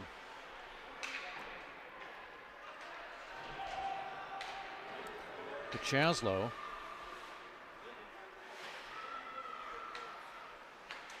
Sends it over to the corner. It's not cleared. Sent up high. Rickert on the ice looking for the puck. Gets taken away and cleared out to center.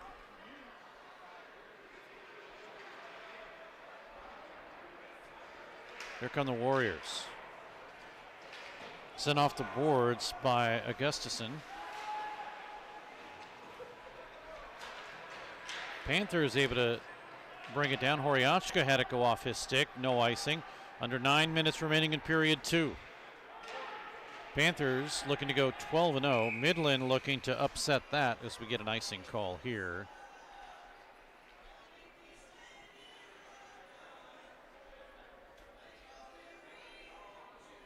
.852 to go in this period.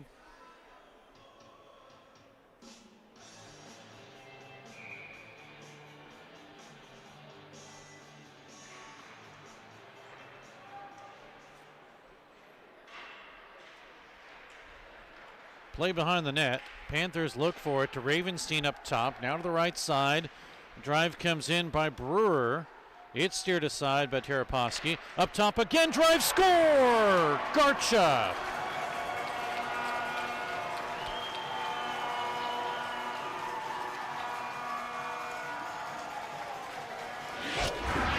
Anmol Garcha will get his 5th goal of the season.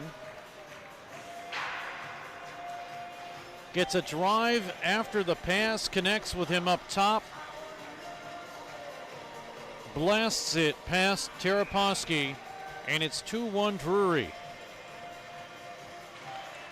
Here in the second period. Panthers goal, his 5th of the season, scored by number 88, Anmol Garcha! Assisted on the play by number 29, Matthew Johnston. Time of the goal, 11:25. Garcha, his 5th of the season from Johnston at 11:25.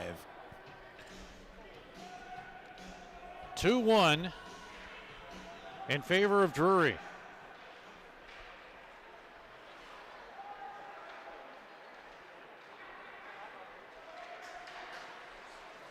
Now into the Panthers zone. Babb, cross ice pass, connects with Olsen.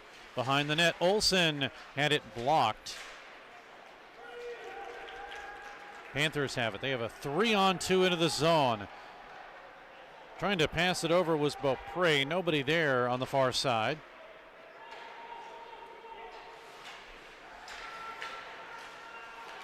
Midland with possession. Truchon having his stick held by Babb. They finally break free. The official looks at it and says nothing happening there in his eyes. Puck is out to center. Panthers will set it up with Sterling Ponnick. Grady Sterling Ponnick lost a 5-game point streak yesterday. Now across the line, a drive. We're going to get a penalty. It's a delayed call, and I believe it goes against the Panthers. It does. The goaltender starts to come out, but it's a slashing call. They point directly to Lucas. Well, I thought they pointed to Sedownik. Nope, they're not going to get him. It is a different player with a 20 on his uniform.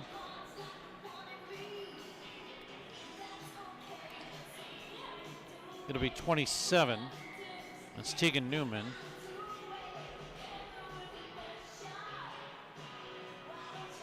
So 2 for slashing, 5 penalties, 10 minutes. Drury penalty, the number 27, Tegan Newman. 2-minute minor for slashing. Time of the penalty, 12:43. Newman, 2-minute minor for slashing at 12:43. So a power play and a chance for Midland to tie the game. Sterling Ponick, he gets slashed. Penalty coming up. In fact, you know it was because he lost his glove and his stick. So the power play done for Midland. Olsen will go in.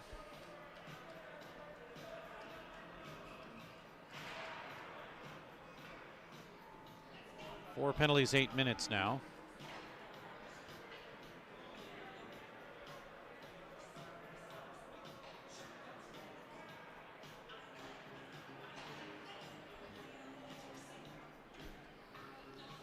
Four on four for 134, then a very short power play for the Panthers, barring any penalties.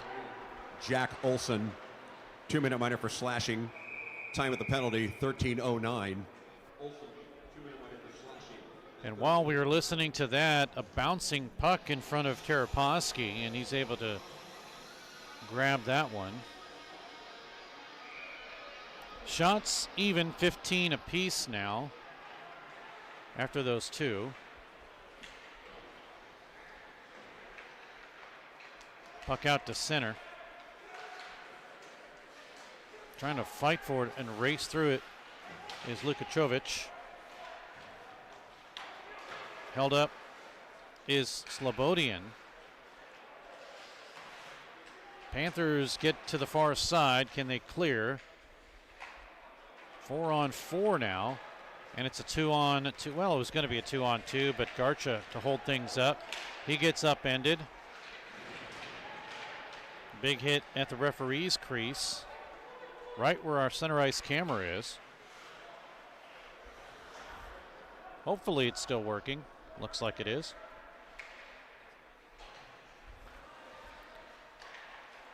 Play for Slobodian to bring it out. Makes its way Brewer, and Slobodian play catch. Across the line, Slobodian, weak pass, weak shot. Either way, it doesn't make it anywhere, and the Warriors will take it. Across the line for Guarienti. Up top, drive comes in, and Kuchazla will make the save on the shot by Milan. Johnston tells Chicharito to get out of there.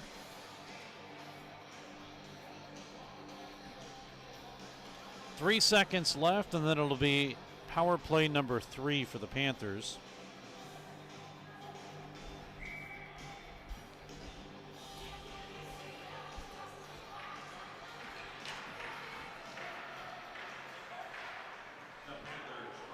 Now 25 seconds remaining in the power play. So they get everyone back on. Coming across is Aston. Roll it around to the far side. Beaupre trying to work it through. Coming down to 5 minutes remaining in period 2. Up top. Now a drive in by Aston. Held on. Now power play is expired. We're to 5 on 5. Panthers still work it like it's a power play. They get a drive off on a shot by Gale. Goes behind the net. Sterling Ponick open left side. He has it. Down in low. Tried to get it back to Gale. Deflected away by Lukachovic. 4:30 remains. Now the puck along the line comes out As newly on the ice is Ravenstein. He'll send it ahead across the line. Panthers have it. Looking for a centering pass. It did not happen. And that was Walters. Now he gets it. Walters with it. Gets around Lukachovic. Puck taken away by the Warriors, but kept in. Ravenstein, he shoots. Pad save, rebound, and Taraposki will hold on to it. Hard to believe, just 31 shots total in this hockey game.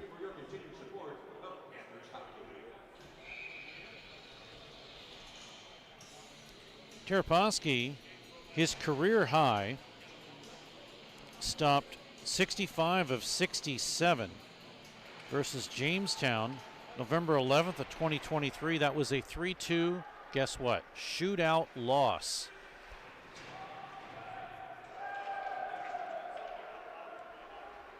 .344 to go here in the second period.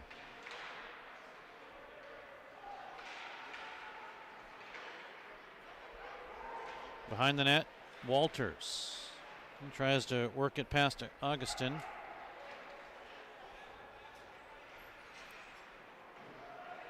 Sent right in by Ravenstein. Line change for the Panthers. They get at least one off. Now down in low, working the puck through is Kosek. Ravenstein, he gets taken out of the play by Babb, but does get the puck down into the attacking zone. Line change as the Panthers get Ravenstein off. Puck broken up at the line. Truchon was there. Kosek with Truchon to help. It's out to center. Beaupre. Let me take that back. It's the other 8. It's Olsen and Beaupre were both there. Kept in by Young Menard. 2:32 to go in the period. Delayed offside. Panthers now finally clear the zone, and they have possession as they bring it in. 2-1 Drury. Goals, Walters his 8th. Drury takes the lead at 12:31. Graffelman on the power play in the second period at 1:07, and Garcha at 11:25 here of the second. 2-1 is the score as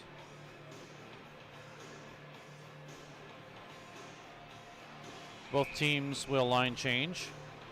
There you see the good save in front by Taraposki. We talk about the importance of the next goal, and once again, very important. Panthers get it. They have a 2-goal lead. But the Warriors get it. We're tied once again as we get a stoppage here.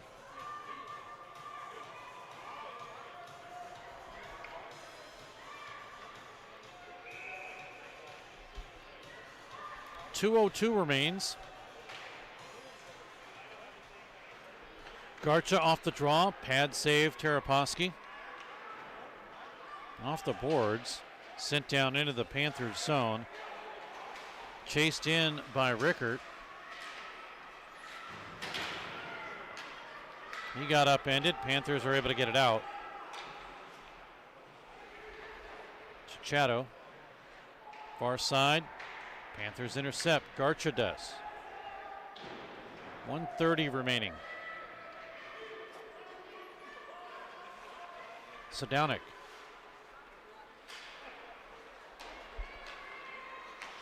Cross ice pass. As Sadownik gets upended right out in front, they score.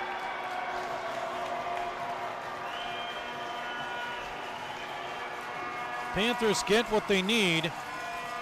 3-1, and Walters will get his 9th of the season, 2nd goal of the game.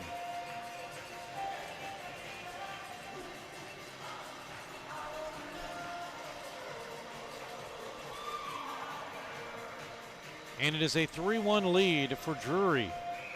2nd straight goal for the Panthers.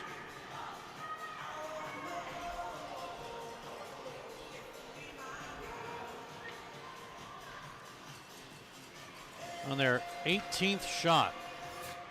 Panthers goal, his second of the game and 9th of the season, scored by number 19, K.T. Walters. Assisted on the play by number 29, Matthew Johnston. And number 88, Anmol Garcha. Time of the goal, 18:46. Walters, second of the game, 9th of the season. From Johnston and Garcha at 18:46. Well, the Panthers with a 3-1 lead, but coming back, here's a drive that is blocked in front as McElroy got it. Did not make it through to Kuchaslo. Into the corner, near side boards. Graffelman to spin it around to McElroy. Up right side, drive comes in right on, and it's steered away from Babb with 17 to go. Panthers have it. Across the line to Aston. He gets upended. Penalty coming up. With 10 seconds remaining, it will be a tripping call. And the Panthers will go on power play number 4. Now, the only unfortunate part about this, with 10 seconds remaining, is that you really can't get anything established. Now, you could score within that 10 seconds and be happy about that, but if not, a minute 50, that is, will carry over. Off the draw, puck comes in, it gets deflected into the corner. Wisely, 2-minute minor for tripping, time of the penalty in 1950. And that'll do it as the shot goes high. 1950 here in the second period. So penalties even up 5 for 10 each. On that just most recent penalty. Power plays. The Panthers are 0 for 3. They're working on their 4th right now. Warriors are 1 for 4 on the power play with the power play goal by Graffelman. His power play goal comes at 1:07. Garcha, his 5th at 11:25 for Drury to make it 2-1. Walters, his second of the game, 18:46. Johnston and Garcha. And for Garcha, that is 2 points in the game. Also, Johnston has 2 points in the game. And Walters with 2 points in today's game. 3-1 is where we stand after 2 periods of play. Again, 150 when we come back into the third period will remain in the penalty that was assessed to Jared Wisely.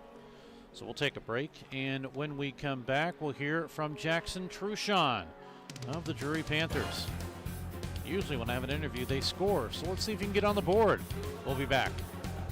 3-1 Panthers after 2. Hey, Missouri! Barrel Bob here. I'm MoDOT's Work Zone spokesbarrel. I see a lot of distracted drivers in work zones not paying attention to the road. Distracted driving is the #1 cause of crashes. The average text takes 5 seconds to read. At 55 miles per hour, you could travel the length of a football field blindfolded. Don't take the chance. I want you and my friends working on the roads to get home safely. Please buckle up and put your phone down. A message from the Missouri Department of Transportation. We're back at Brightspeed Ice Park. Steve Casson now with Jackson Truchon of the Drury Panthers out of Farmington Hills, Michigan.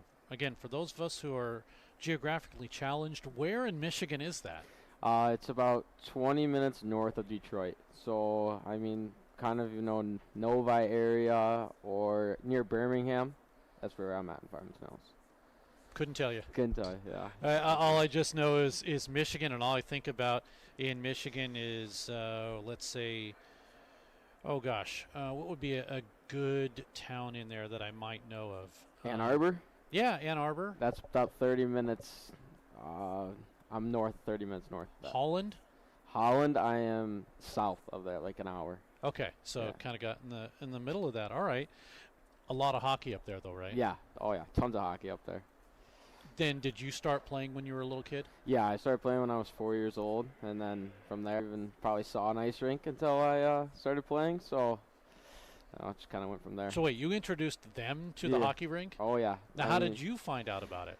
You know, my dad was a big sports fanatic. I was watching Sports Center every morning with him, and I was about three years old, going on 4, and just saw it on the screen. I was like, oh, that's what I want to play. And then just took off from there. That's funny. Okay, that's good. And then, of course, after that, the rest is kind of history. Yeah. I would assume hockey became your favorite sport. Oh, yeah, for sure. I mean, I played baseball growing up, but just wasn't as fun as hockey. When you grew up, what made you decide, or had you maybe chose a different position? Had you always wanted to play as a forward, or did you try defense? Did you try putting on the pads? So I grew up, I always was a D-man, and until about squirts, which is about 10 or 11, I went to actually AAA hockey, which is like travel hockey for the first time, and they made me play forward because I was so fast back then. I mean, speed slowed down for me now, but now I've always wanted to be a forward, always want to score goals. Speaking of goals, if I can look at your stats right now, 2 goals, 6 assists on the season in 9 games, just a little shy of a point a game. Are you happy with your performance? I'd say I'm happier than I was last year. Last year I felt like I came in, started out a little rough, and just couldn't really get it going. But this year, you know, got into the lineup, and I feel like I've been clicking with all my line mates Have a bunch of different line combos, but I feel like every game we're clicking. I'm pretty happy. Obviously, points aren't really the biggest thing. It's always about being that 10-0 like we are, so that's all that really matters. And that's what we could talk about, too. Again, you kind of came in at the tail end of another streak for Drury, and now you come into this streak of 10-0. The question that is always asked all the time is, okay, what about that monkey on your back? Because I'm sure you guys are looking over your shoulder thinking, okay, are we good to go for the remainder of the season, or do we have that one little bump in the road, right? Yeah, that's for sure. I mean, every night, you know, always got to come in and play our hardest, and that's just, I know if we play hard every night and we play that full 60, I just don't think any team can really handle us. What do you like about this team? I mean, we have a great group of guys, great goaltending, coaching staff's unbelievable. So, I mean, really can't hate anything about this team, and I think we all just work hard and work together, and that's why we're so successful. Who's the most inspirational? I mean, it comes in spurts for sure, but I mean, we're kind of all just do together. I mean, I wouldn't say anybody's more inspirational. I'd say we pick each other up when we're down, and when we're at our highs, you know, everyone's at a high. Always be happy about whatever happens. Do you feel, is there somebody, though, that kind of commands a little bit of extra on the ice, or maybe in the locker room? Is that one guy, or does everybody? I would say everyone does. I mean, I'd say the guy that really kind of like gives it to us and makes sure we're always at our top of our game is our coach, Cliff Cook. I mean, he's always giving it to us. I mean, we had a rough start one game, and he came in, kind of lit us up, and we just went off from there. And I think he's the one that keeps us accountable. I think that's pretty inspirational. Your coach really cares that much about you guys. Absolutely, that's always good. But then, what about head coach Jeremy Law? I'd say J Law. He's inspirational. He gives you more like down to earth with you. You know, he's not going to really scream at you, but he keeps it real. He's going to give you that kind of that eye of, yeah, I'm watching you, buddy. Yeah, exactly. Now, what's it like coming here? Oh, I mean, a lot different than where I was. I was in Iowa before here, so here is a little different. It's been a lot warmer here. I mean, that's the thing. And then, obviously, the hockey, 10 times better. I mean, the team I played on before I came here, we didn't win one single game. And then I came here, and all we do is really win here. That's obviously got to be good. Now, again, this is 98%, almost 99% Canadian on this hockey club. But what made you come to Drury? My best buddy, Daniel Beaupre, we played the juniors together for 2 years, and right when I said, hey, I'm looking for a new school, he's like, hey, come here right now. My coach will take you. And I was like, all right, hop in my car and drove down here and came and moved my stuff into the 505, and I was here. Yeah, you seem to make a pretty good appearance when you came here for the second half. I know you feel like maybe you could have done a little better, but it was nice to have that person out there that can get in there. You looked like you were grinding a little bit. You looked like you were getting where you needed to be. Maybe the points weren't happening right away. But, you know, you look at some people and you say, okay, there's potential there. And it's definitely, even when I was broadcasting and calling your name out, I was, okay, there's potential there. Yeah, so thank you. That's always a good thing. Who is your favorite NHL player? I would say my favorite one that I'd like want to watch him play is Evgeny Malkin, just because number 71 goes with me, and I like this nickname Gino. But who I actually like to watch because he kind of plays a game like me is Brad Marchand, just a little rat, likes to get into the scuffles in front of the net and stuff, and he always gets his points and stuff. Yeah, but you don't lick ears, do you? No, that's just a little too far for me.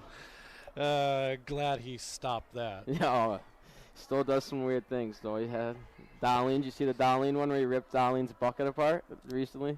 I did see that. Yeah, I thought he was done, but you haven't done anything crazy like that, have you? No, not yet. Okay, so what's your celly going to be? My go-to Sally is usually down on one knee, screaming, mouth wide open, right at the camera. The camera always gets me. A couple of flicks have came out of me doing that, so that's my go-to Sally. There you go. Who is your favorite NHL team? Detroit Red Wings. Yeah, you have the Lions shirt on right now. Do you like the Lions too, As? Oh, yeah, diehard Lions fan. So every day, watch the whole everything game. Michigan? Oh, for sure. There's not one team any other place I'd root for. There you go. Now, Detroit going to make the playoffs? Oh, Detroit's going to make the playoffs. You always lose a couple every season, but now when we get the playoffs, we got to win. We can't just keep bailing out halfway through. Okay, now I was referring to the Lions, but I'll also refer to the Red Wings too. I think the Red Wings, they got a great team, really young guys that want to work hard. I mean, they got a 7th rounder playing first line at a point per game right now. That's pretty good. Okay, you got to like it. You got to like what they're doing, right? Oh yeah, love the Izzy plan. What do you do to get ready for a game? Do you have any kind of ritual or anything like that? One ritual. I mean, before every game, I usually either get Chipotle or I get Firehouse for lunch, and then I always have to be at the rink before 4:15. I have to. If I'm not there at 4:15, my day's off. I know it's not gonna be right, but those are the things. That's funny. I know what you're saying, because on the broadcast side, I have to be here at a specific time because I have a timed set for everything that I need to do and everything I need to get set up and ready to go.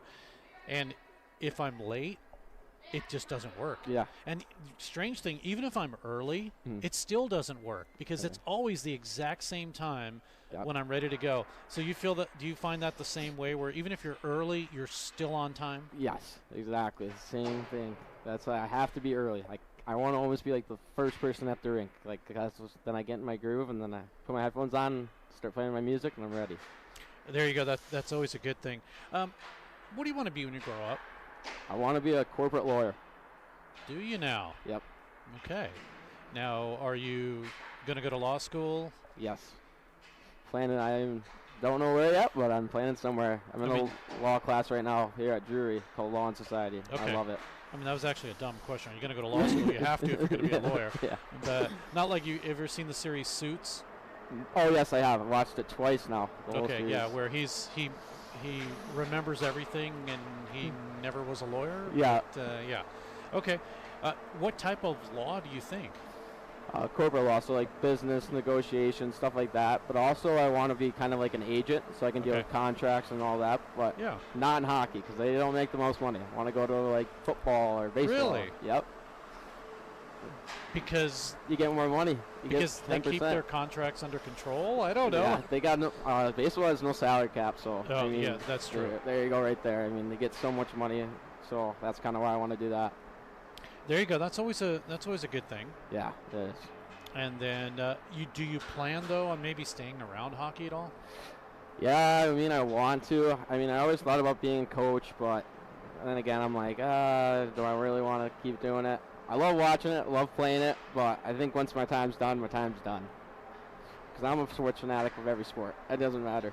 So if they have a Drury alumni game, are you saying you're not going to play in it? Oh, I mean, I'll come play in it, come hanging around, but that's, I think once time's done, time's done. There you go. Spoken like a true lawyer, right? Yeah. Once it's done kind of a thing. What is your favorite music? Do you have any kind of music that you maybe like to warm up to, or do you even warm up to any kind of music? I mean, I couldn't really name. Like, I listen to a lot of genres before the game. I'll start off with like some rap and hip hop, and then I'll finish it off. My last song I listen to before I go into the locker room is Pink Pony Club. This really? year. Yeah.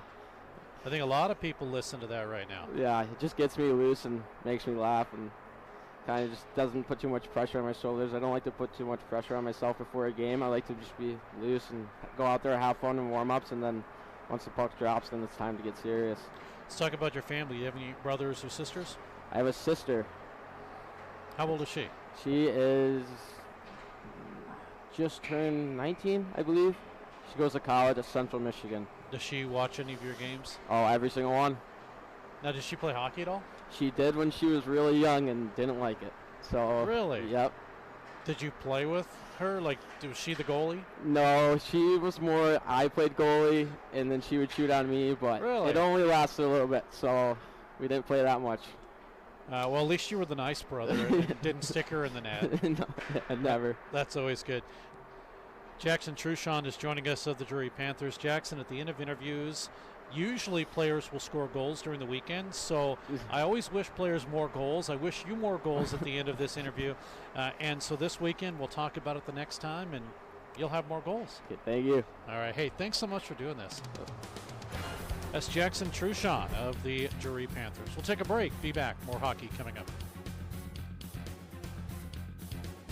Tri-Lakes Marine started with Pat and Eric working out of the back of their service truck, repairing boats and keeping folks on the water.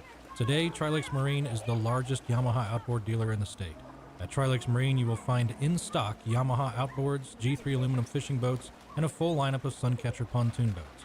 And Tri-Lakes Marine is still a full-service dealer with a complete Yamaha service center because maintenance matters. We take care of our customers. Check out our full lineup of boats and motors at Tri-Lakes Marine, 15 minutes south of Nixa on Highway 160. Pearson Kelly Office Products presents Great Moments in Office Technology! When Julie gets bored at work, she writes funny captions to pictures of animals she found online. Then she realized she could send all of her pictures in one gigantic message to her coworkers. At that moment, Julie created Junk Email. Now, employees can enjoy their days watching auto-tuned sneezing pandas. There are plenty of ways to waste your company's money. Your copier shouldn't be one of them. Pearson Kelly Office Products. Business made simple. Hey, Missouri! Barrel Bob here. I'm MoDOT's Work Zone spokesbarrel. I see a lot of distracted drivers in work zones not paying attention to the road. Distracted driving is the #1 cause of crashes. The average text takes 5 seconds to read. At 55 miles per hour, you could travel the length of a football field blindfolded. Don't take the chance. I want you and my friends working on the roads to get home safely. Please buckle up and put your phone down. A message from the Missouri Department of Transportation.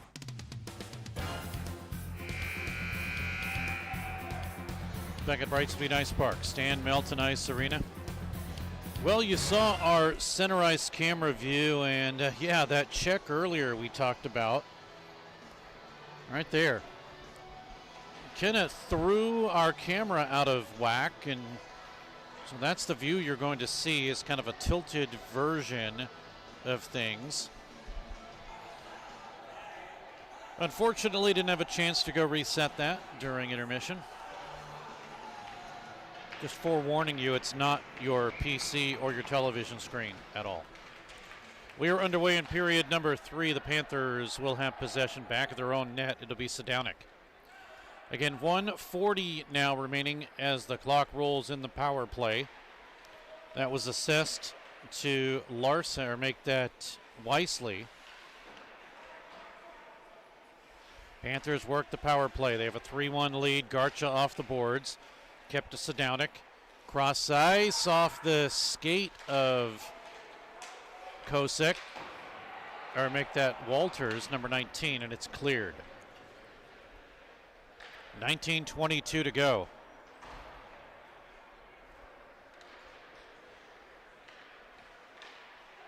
Puck is at the line, deflected, and Walters will come back.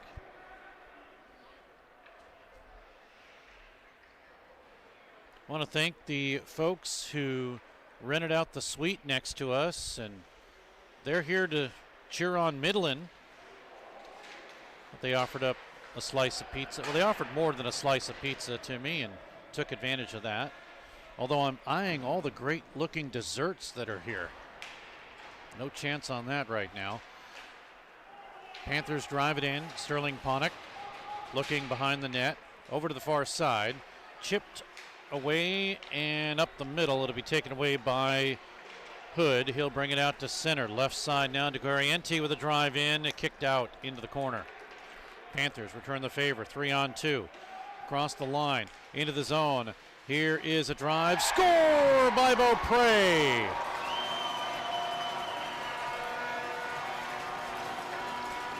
It is a power play goal. Here in the third period. 4-1 Drury.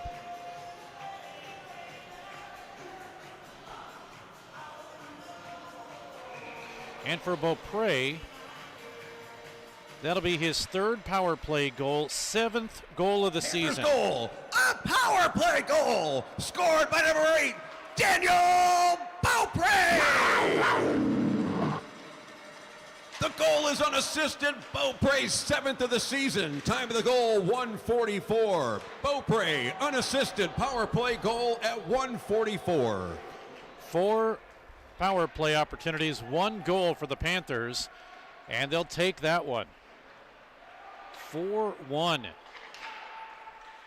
Now a drive comes in. Kuchaslo will steer that one aside from the shot of Bodan Tuchin, who's on the ice now.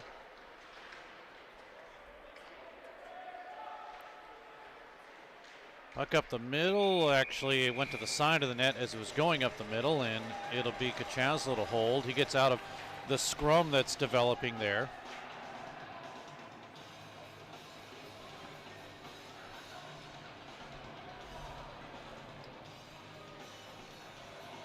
Nothing doing there.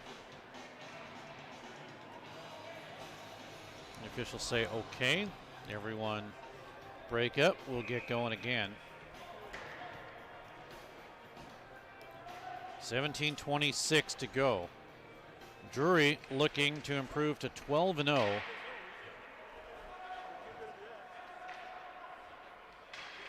Puck taken away and cleared down. Here across the line, puck back into the Panthers' end of the ice for Levi Brewer.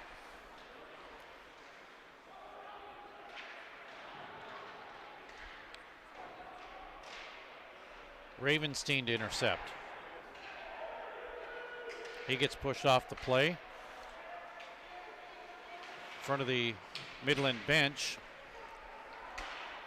Oh, the Panthers break. Here with a drive in is Newman, and Taraposky will hold on to that. And we might have more going on here. Some extracurriculars. We have the whistles. Bosher in. Probably going to get both.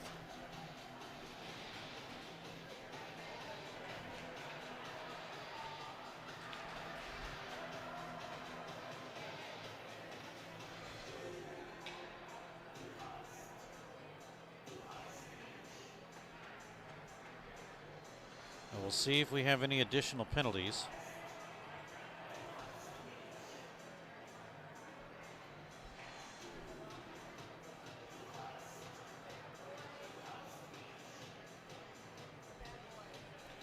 There's 2 in. We know Bosher's in. We also know Wisely's in.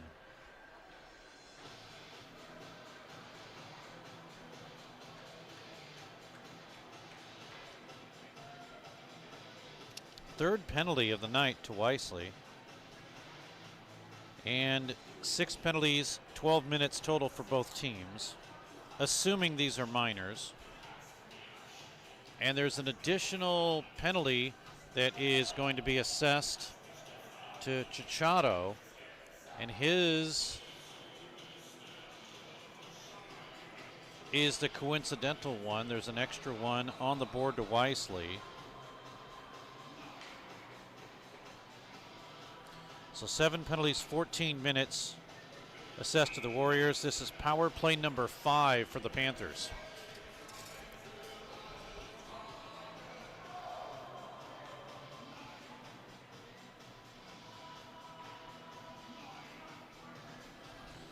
So right now it is looking like Midland will not go into their third straight overtime game. Nolan Bosher, 2-minute minor for roughing. Midland penalty to number 22, Jared Wisely. 2-minute minor for roughing. 2-minute minor for face mask. Time of the penalties, 3:17. Okay, so what it is Chachado is serving that.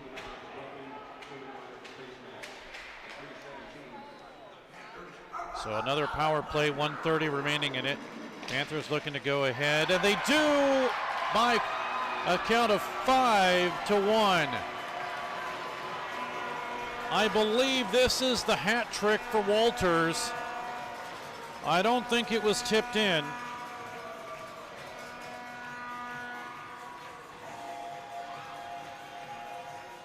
Goal number 10. And Walters will get the power play goal. Second straight power play goal for the Panthers. And they are 2 for 5 with the man advantage. This goal coming at 4:12. Make that 3:12.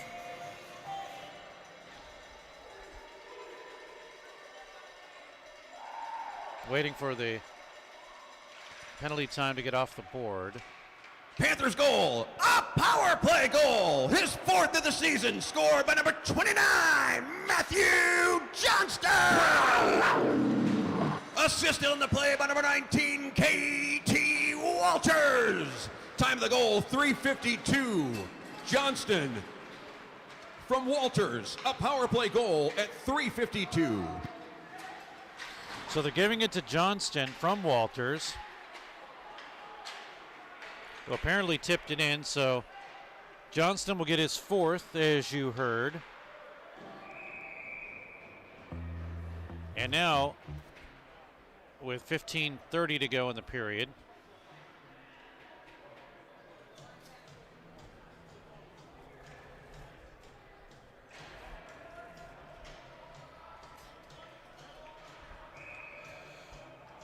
update the scoring. So Johnston gets the power play goal, and for Johnston, that is his first power play goal of the season. Walters with the assist. Kuchaslo makes a save. So we're all caught up on the scoreboard. 15:26 to go in the period. But I was mentioning earlier that the last 2 games for Midland had gone into overtime. And the way this game was continuing to go on, we thought maybe we might see that for this one. And right now, a 4-goal lead for Drury.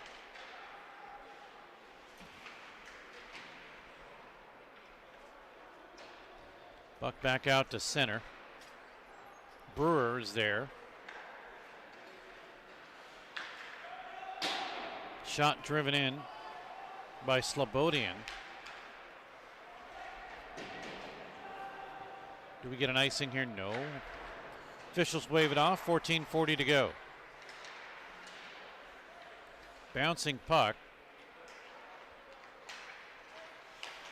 Grabbed by the Panthers. Oh, we're going to get a cross check. Yes, it's going to be Jameson. Two-handed cross check. Goaltender comes out. Relatively an unnecessary penalty. You could see that one developing.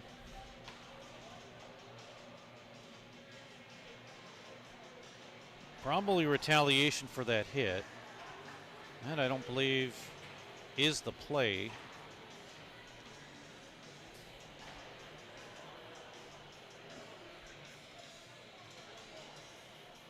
But Jameson will go in.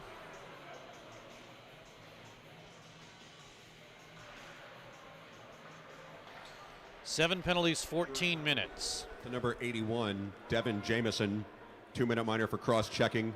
Time of the penalty, 5:40. Jameson, 2-minute minor for cross-checking at 5:40. This is power play number 5 for Midland. And they bring it in.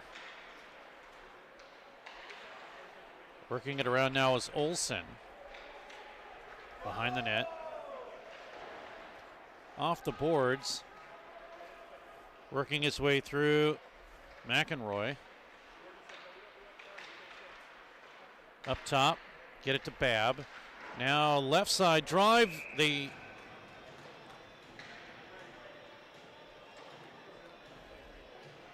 get a deflection. What sounded like, I thought.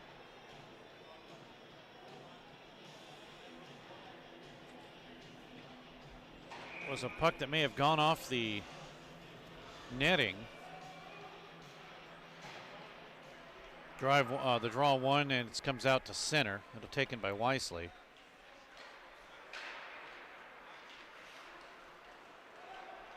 Rickert, his pass to Milan. 58 remains in the power play. Drive comes up. Kachaslo is able to steer it upside. Milan again.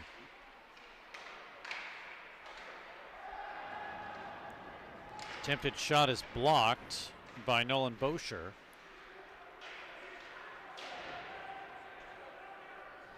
.37 seconds. We're going to get a penalty.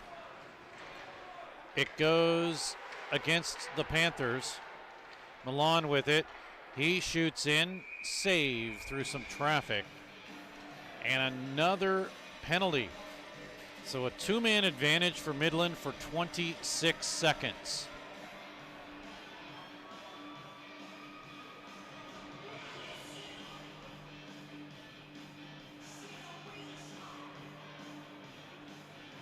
See the delayed call.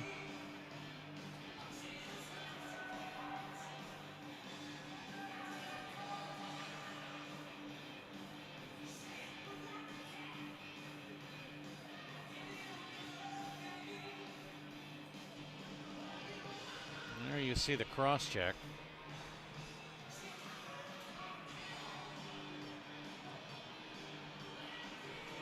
It'll be assessed to Adam Layden. 8 penalties, 16 minutes assessed to the Panthers.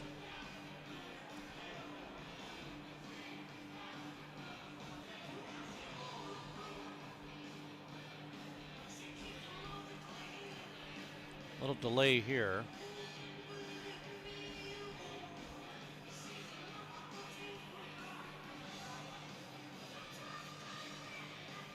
They are resetting the clock for some reason. So now 26 seconds remaining. 44, Grady Sterling Ponick. 2-minute minor for cross-checking. Time of the penalty, 7:14. So it is Sterling Ponick, 44, not 24. And I didn't think it was Layden, but that's what they had up there. So they did not change it.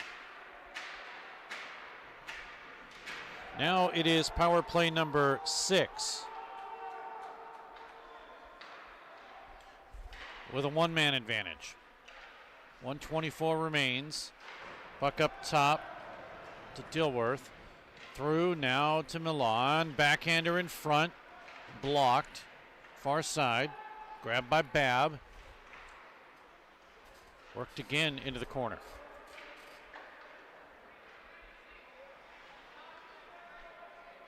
Here is Milan. Tucked it out in front, and that was an open net. It apparently was waved off because of the net being dislodged.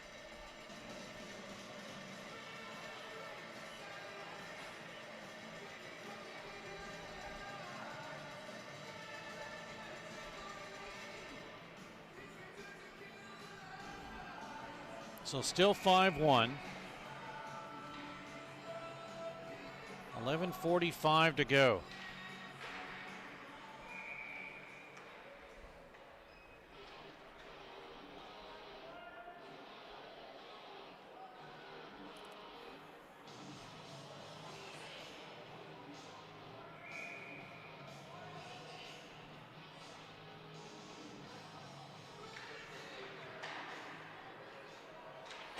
So the draw one, puck is cleared with 52 seconds remaining. Here's Graffelman. Drop back to Olsen. Graffelman gets back on D, but the Panthers think better of it and will just clear it down in. Horiachka, he puts the check on. Centered it out in front, they score. McElroy will get his first goal of the season. It's a power play goal, it's 5-2.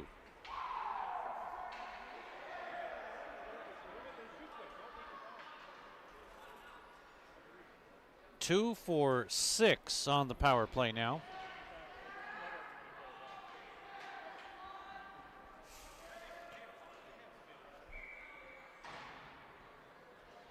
So McElroy will get it. Midland goal, a power play goal, scored by number 13, Parker McElroy, assisted by number 29, Carl Graffelman. Time of the power play goal, 8:48. McElroy from Graffelman, power play at 8:48. Now all of a sudden, it is a 5-2 contest. We're going to get another penalty here on the big hit in the corner. Panthers keep possession. Delayed call, they get the goaltender out.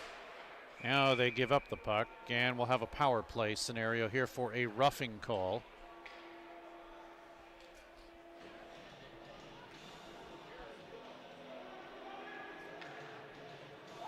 Here's the hit there. They're going to call it roughing.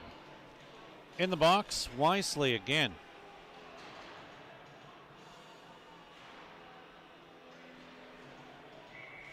Eight penalties, 16 minutes now assessed to each team. Midland penalty to number 22, Jared Wisely. 2-minute minor for roughing. Time of the penalty, 9:28. Wisely, 2-minute minor for roughing at 9:28. Another power play scenario for the Panthers. Each team is 2 for. The Panthers now on power play number 6.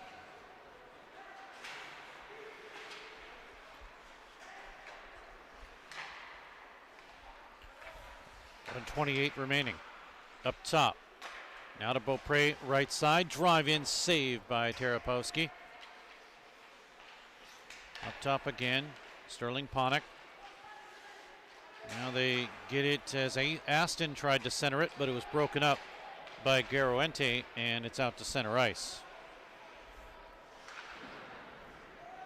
1:03 remaining. Racing down in is Lukachovic. The Panthers have possession with 56 seconds remaining and a 3-goal lead. They get it in the zone. Half boards now sent down in by Garcha over to the far side. Cycled to Johnston. Garcha gets a drive through. Nothing doing there. Panthers keep it up top.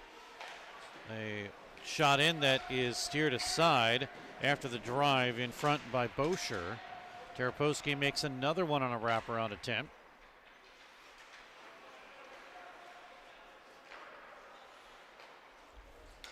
Panthers with it again. Garcha drive, missing wide. Far side, make that 13 seconds to go on the power play. Panthers keep it in. Garcha waits, tipped out in front. The backhander, and Walters sees Terapowski dive across, and he's able to make the save as the power play has expired. Wisely out of the box, 2-on-2. Wisely, nice move, comes out in front. It hangs up at center. And we get a penalty, though. It's a hooking call. Now you would think this goes against Drury.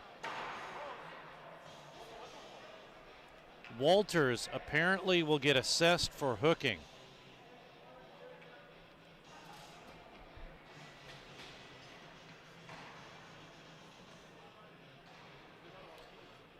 Nine penalties, 18 minutes assessed to the Panthers. And this is power play number 7.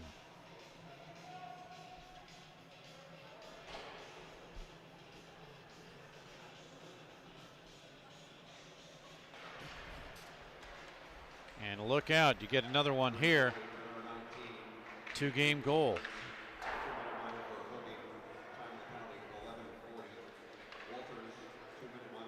Two-minute minor for hooking at 11:40 is the call.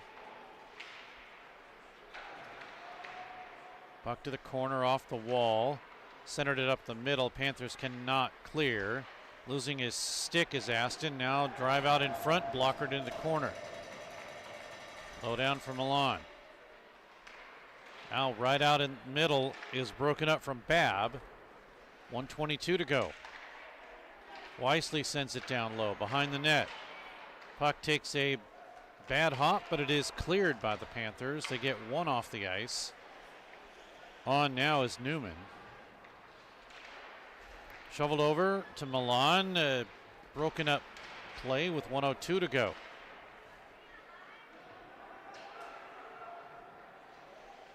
Panthers are able to clear, and they get it all the way down. And Taraposky with the save there.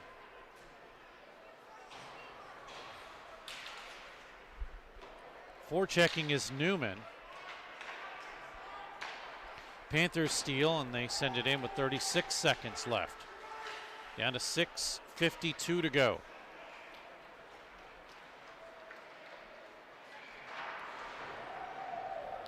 Drive comes in. Getting hit for his efforts is Hood. He slowly skates to the bench. Panthers steal the puck. Oh, getting upended was Boucher as he ran in to Olsen. Panthers change, 2 seconds to go. Power play expired. 5-2 Drury right now. And they have possession of the puck. They bring it across the line, shot in off the back of the boards. It's loose, score! Davidson will get the rebound. It deflected after the save off of Taraposky, but it hit the back of the boards. A juicy rebound in front for Davidson, and it is 6-2.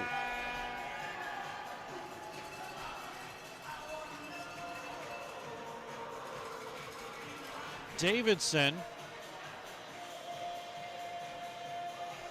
will get his 4th goal this year. Panthers goal, his 4th of the season, scored by number 39, Joe Davidson. Assisted on the play by number 19, K.T. Walters. Time of the goal, 13:50. Davidson, 4th of the season from Walters at 13:50. Now Truchon gets tripped up in front. Nothing doing there. Puck comes out to center. Hudson Dilworth will drive it in. Sterling Ponick to cut him off behind the net. Down to 5:30 remaining. Puck bounces right out in front of Kuchaslo, and he'll hold on. Joseph Kuchaslo looking to win his 9th straight.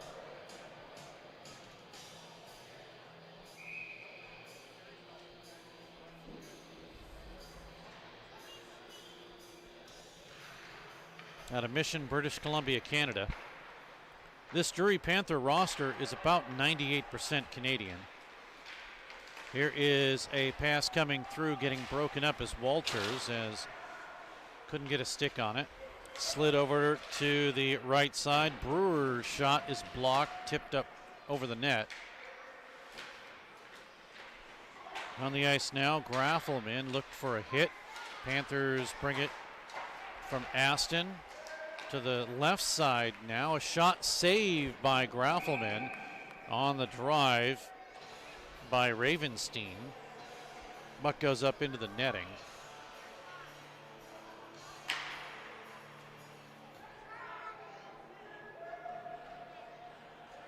Speaking of the netting, I know I've mentioned this a couple times tonight, but from where we are, pucks never make it up into our area, and I just can't believe how a puck made it with such force up into our broadcast booth, right on our equipment.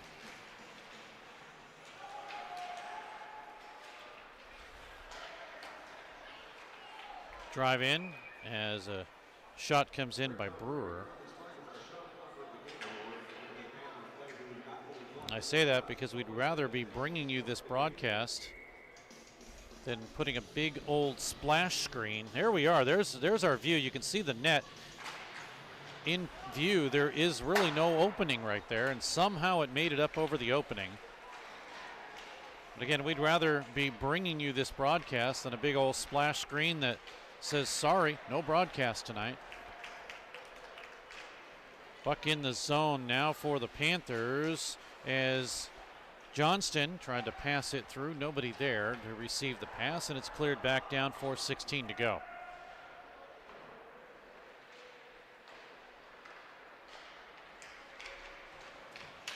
Taken by the Panthers as they bring it back in the zone.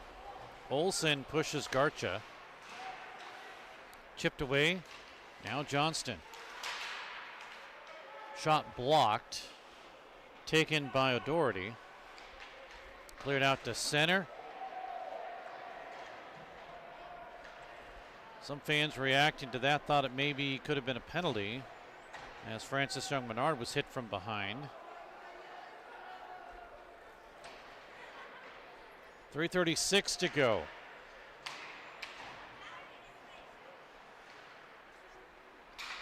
Shots 30-22 in favor of Drury.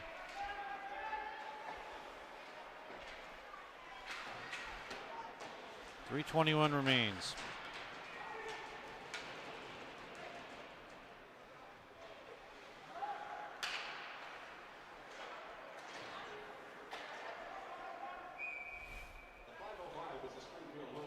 Stopped by Taraposky. We'll have another face-off coming up.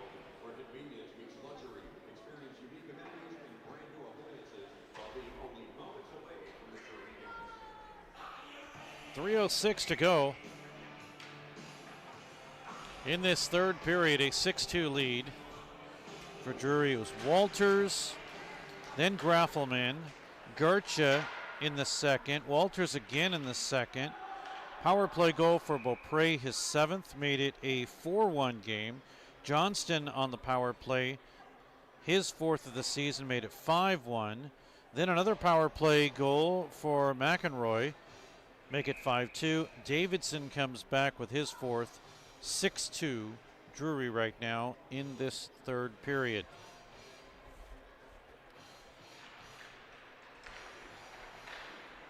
Drive in by Milan, steered aside by Kachaslo. Panthers move the puck. They bring it across the line, try to tip it through, saved by Taraposky on the attempt by Truchon. And it's sent back into the Midland end of the ice.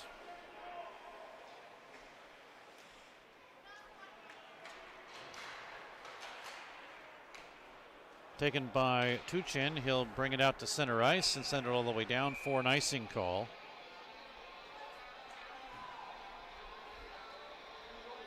.218 remains in period number 3. A 6-2 lead for Drury, looking to go 12-0 and 10-0 at home. The Panthers are technically better on the road. They've only given up 3 goals on the road. And with today's game, they've given up 13 at home.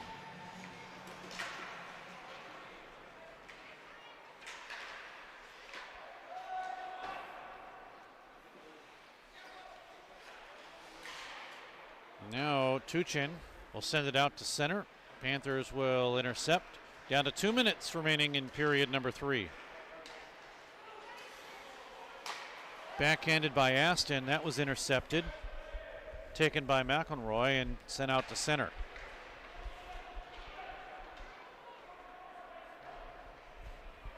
Cardinal Tom had his pocket picked. Actually, no, that was Albin Augustusson. Olsen. Now to Augustusson. Working out in front as the puck is held out of the net by Guchaslo. Running into him was Hudson Dilworth.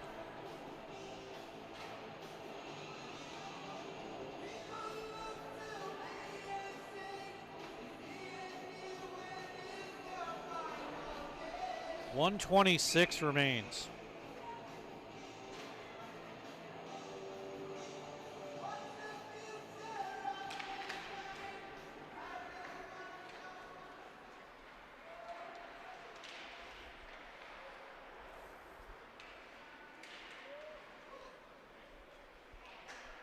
Puck driven in. And looking for an opportunity is Davidson. Make that Johnston. Garcha has it blocked. 1 minute remaining in the third period. 1 minute remaining. Young Menard with a drive in and a save by Taraposky. Well, an update from Oklahoma. In the second period, it just ended, and Missouri State has a 4-1 lead over Oklahoma. Yesterday, they won in overtime.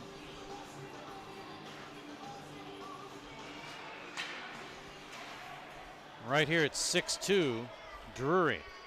I say that because next week our coverage will be of Missouri State. Drive comes in and a score from the right side. Makes it a 6-3 contest. Doobie will get his third of the season.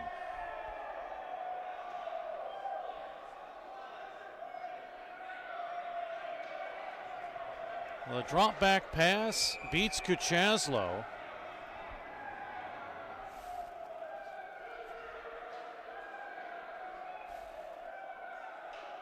So Doobie with his third.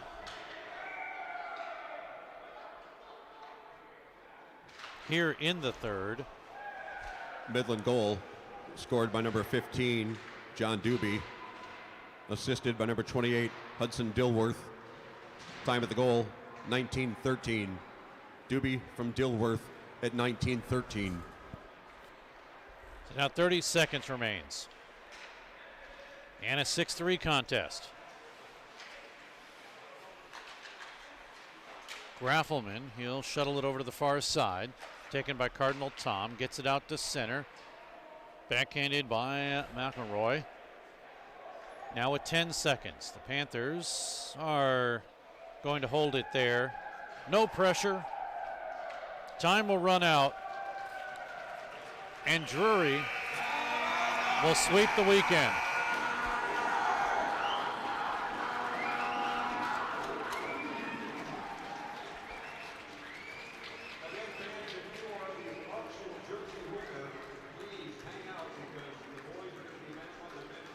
So a big weekend for the Panthers, who now are 12-0 in the season. We'll take a look at the shots. 11 in the third period, three-period total of 31. That was put on Liam Taraposky. And on Kuchaslo, 9 in the third period, three-period total of 24. Power plays, Panthers 2 for 6. And 2 for 7 were the Warriors. Penalties, 9 for 18 assessed to the Panthers, 8 for 16 assessed to the Warriors. Again, goals, Walters, then Graffelman on the power play. It's 1-1. Garcha for the Panthers, 2-1. Walters comes back to make it 3-1. Beaupre on the power play. Johnston, it's 5-1. McElroy makes it 5-2. Davidson in the third, 6-2. And then Doobie late in the third at 19-13. 6-3 is the final. So the Panthers improve to 12-0 on the season. I don't know if they're going to have a player of the game or not. I assume not. So we are going to bid you a farewell here from the Brightspeed Ice Park, Stan Melton Ice Arena, where the Drury Panthers capture 2 on this weekend by a count of 6-3. For Scott Lutzke, he keeps us on the air. For Gabby Marler, my fantastic camera lady. Thanks so much, Gabby. Of course, of course. Always love to be here. Thanks to have you here. I'm Steve Casson. Thanks for tuning in. Again, yesterday, a phenomenal game, 1-0 in overtime for Drury. Here today, 6-3 in regulation. And that'll do it for us. Don't forget our next broadcasts will be Missouri State broadcasts next week. We hope you tune in for that on the Missouri State channel. But until then, again, thanks for tuning in. We will see you next week. And oh, don't forget, set your clocks back. Good night, everyone.